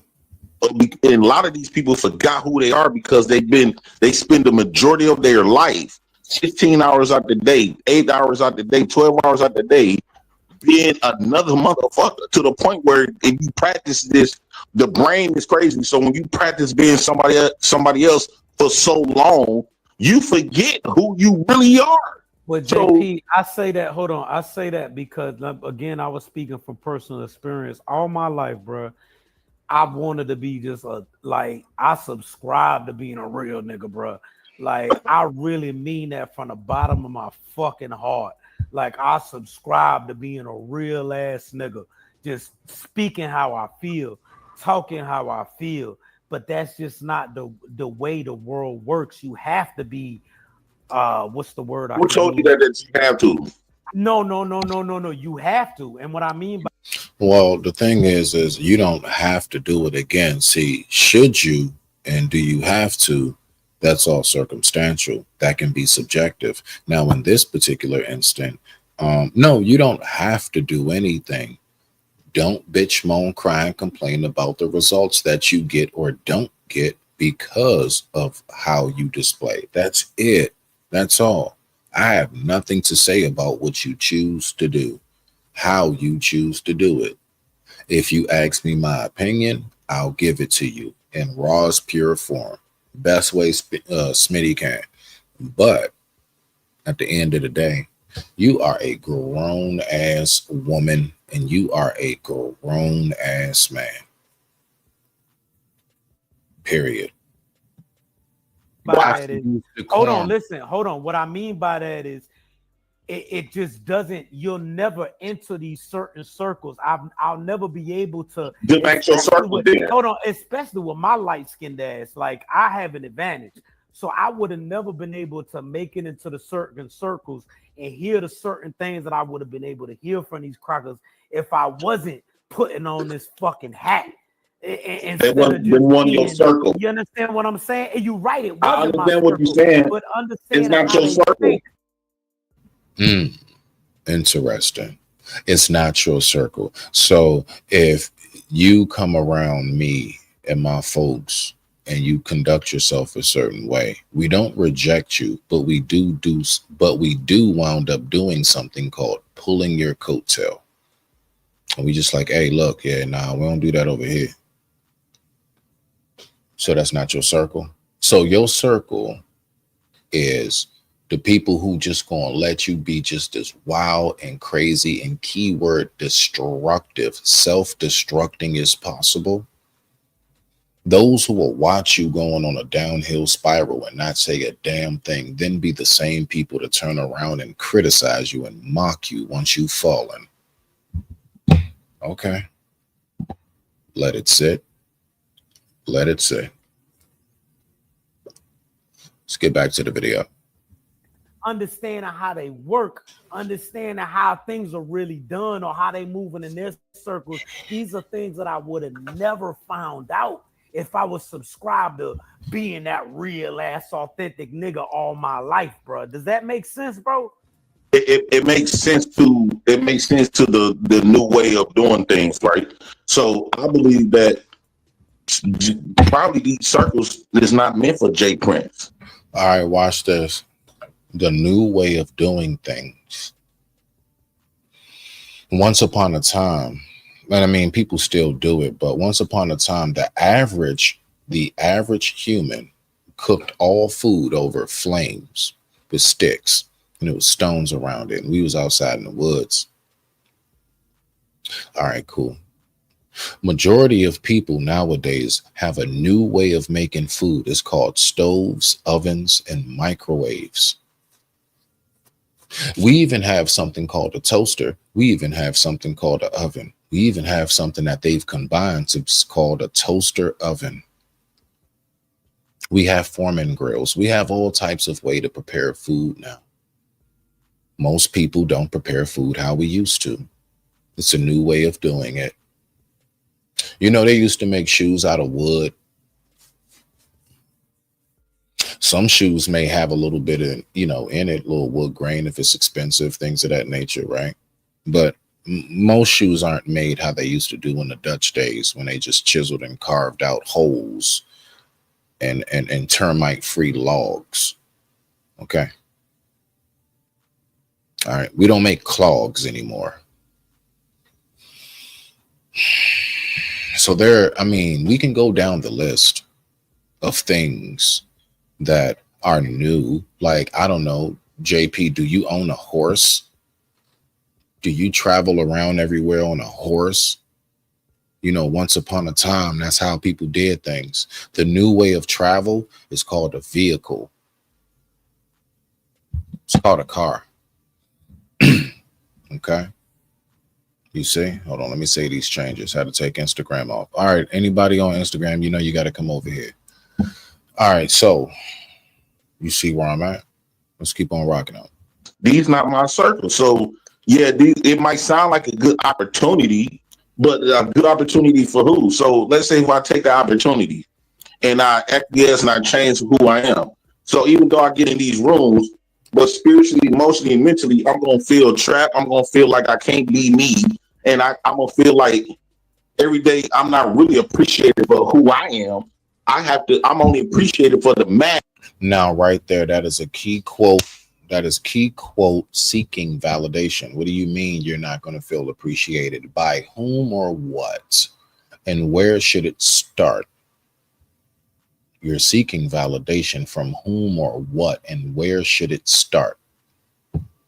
Let it sit. Let it sit. Let's get back to the video. That I wear. That same thing when we talk about black women. They in order for them to feel beautiful and be accepted, they have to put on light skin makeup, wear white girl hair, and now they get accepted. Now they get the compliments. Now they get the husband and all this other type of stuff. But the moment they take this, Hell no! Oh, hell no! Oh, hell no! Oh, hell no! Oh, hell no! Oh, hell no!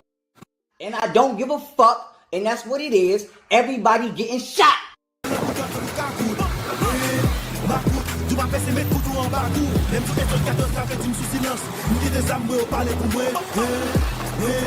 If you was working in there that day, you getting shot. I don't give a fuck. It is what it is. So you could keep, like I said, keep playing with me. Keep playing with me. Keep playing with me.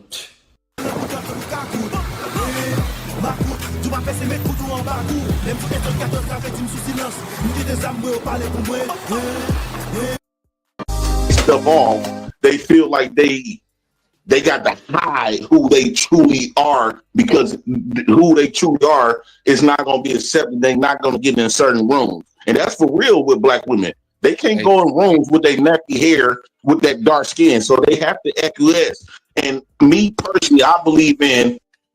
JP, I just got a question for you, sir. Do you walk into places with your dark skin and nappy hair? Let it sit. Let it sit. Let's get back to the video. If I'm not accepted in the room for who I am, that's not my circle, and that's not the room I'm supposed to be in. JP. He got a point, though. Hey, JP, real quick. No, he doesn't have a point. No, he doesn't. That was bullshit. No, he doesn't have a point. I just Bolo. I love these conversations. Yeah, You yeah, got a point. yeah. Respect to brother Bolo. Listen, real quick, JP. So, well, to what brother Cam is saying, as far as like knowing how to turn it off, we can't always act and just respond to how we feel. I don't know the brother's name, but there's a black man who actually, he was on the Rogan show, right? And I'm sure some of us know what I'm talking about. He went around and he was talking to Klansmen, and he got them to turn in their robes. Yes, I remember that dude. Yes. So to what the brother Cam is saying, if he went into every circumstance being emotional and just like how he feels truly as a black man, of course we know, and he's made it clear, he don't agree with them or nothing. He just wanted to learn. You know what he had to do? He had to shift his gears. He had to turn off certain emotions and certain feelings and certain parts of him that he probably naturally, right, wanted to respond in accordance of, but he had to not do that in order to get the information necessary and to land it, even down to our own. The one thing that I know, if I want to holler at brother Bolo about something and I got a problem with him, the last thing I'm gonna do is call his phone and just be yelling and cussing off Rip because I feel that way. Why? Because I'm not going to get the information I need. I need to be chill. I need to be relaxed. I need to put all of that aside and shift my gears in order to obtain the information needed. I digress. My mic is muted. Respect to the family. Hold on. Let me touch on that. Let me touch on that. Let me rebut. Hold on. No, I wasn't going to rebut it. I was Hold going to say. on. Hold on. Let me let Bolo. In order to whatever your strategy is, whatever Every day that you wake up thinking about tomorrow and thinking about yesterday instead of living in the moment. In order to live in the moment, you have to be mentally liberated and be liberated and be free from other people's judgment and other people's judgment and other people's criteria.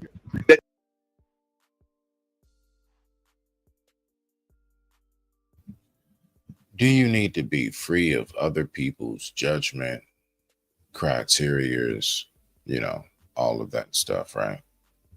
Yeah, sure you do.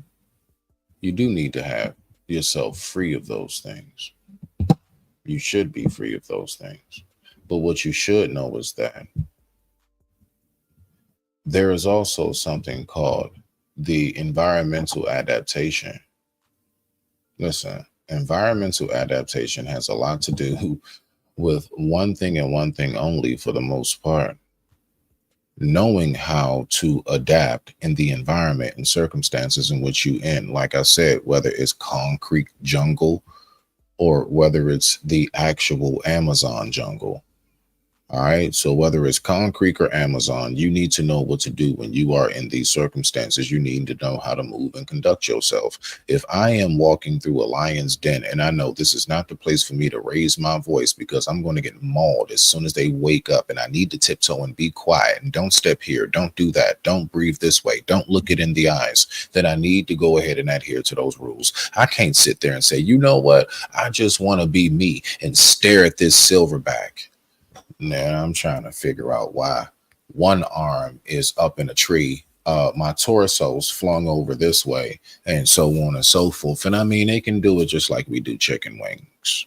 Literally, just like how you snap a chicken wing. It's nothing. It's literally just that easy. That's how much strength they have. So just compare when you snap a chicken wing. That's what it's like for a gorilla to take your arm off your body. Why do I want to look that in the eyes? And I know that's not going to be the best move for me. Why do I want to continuously be my authentic self? Well, I look niggas in the eyes all the time around the way. You're not around the way, sir. You are in the middle of the Amazon. And while we are on this vacation safari trip, when we tell you stay close to each other, do not make any sudden moves if one jumps out of the bushes, and do not look them in the eyes, because that is considered a threat. And you might not get just you hurt. You might get half of us hurt, right? Then you need to go ahead and say, you know what, maybe I need to digress my mic and mute it on this authentic self of me, maybe just for this moment. And maybe I need to go ahead, yes, and adapt and mold and adjust to where it is that I am. I can raise my voice and look people in the eye as soon as I get back around humanity, as soon as we back at the resort, no problem. But while we out here on this trip, on this jungle vacation, I need to make sure that I act accordingly. When they say don't step here, don't eat that, don't touch this, you need to listen. It's not about some system trying to keep you in some locked in. No, that is for your own safety as well as those around you. Not to mention, that is how we actually survive. Did you not know that whales, elephants, lions, tigers, bears, oh my, anything you can name, they usually pass down a system. We just talked about it earlier with the crows. They passed out an entire system of how to forage, how to eat, where to get food from, everything. Raccoons do the same thing. I can go on and on. Nature knows that there is a boundary and there is a limit. Nature knows that it's unpredictable. Nature knows any given Sunday through Monday. Well, how did we forget this? I have no clue.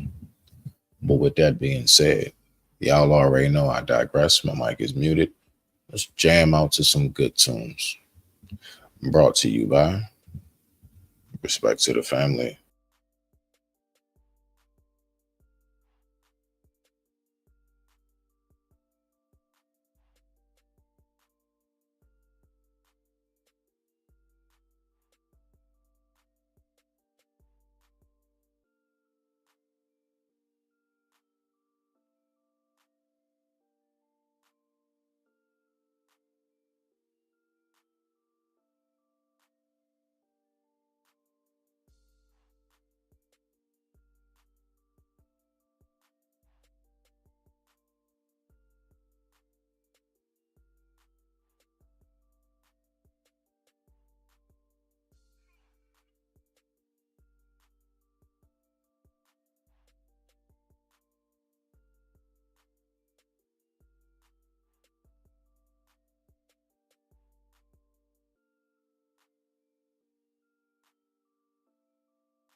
I digress. My mic is muted.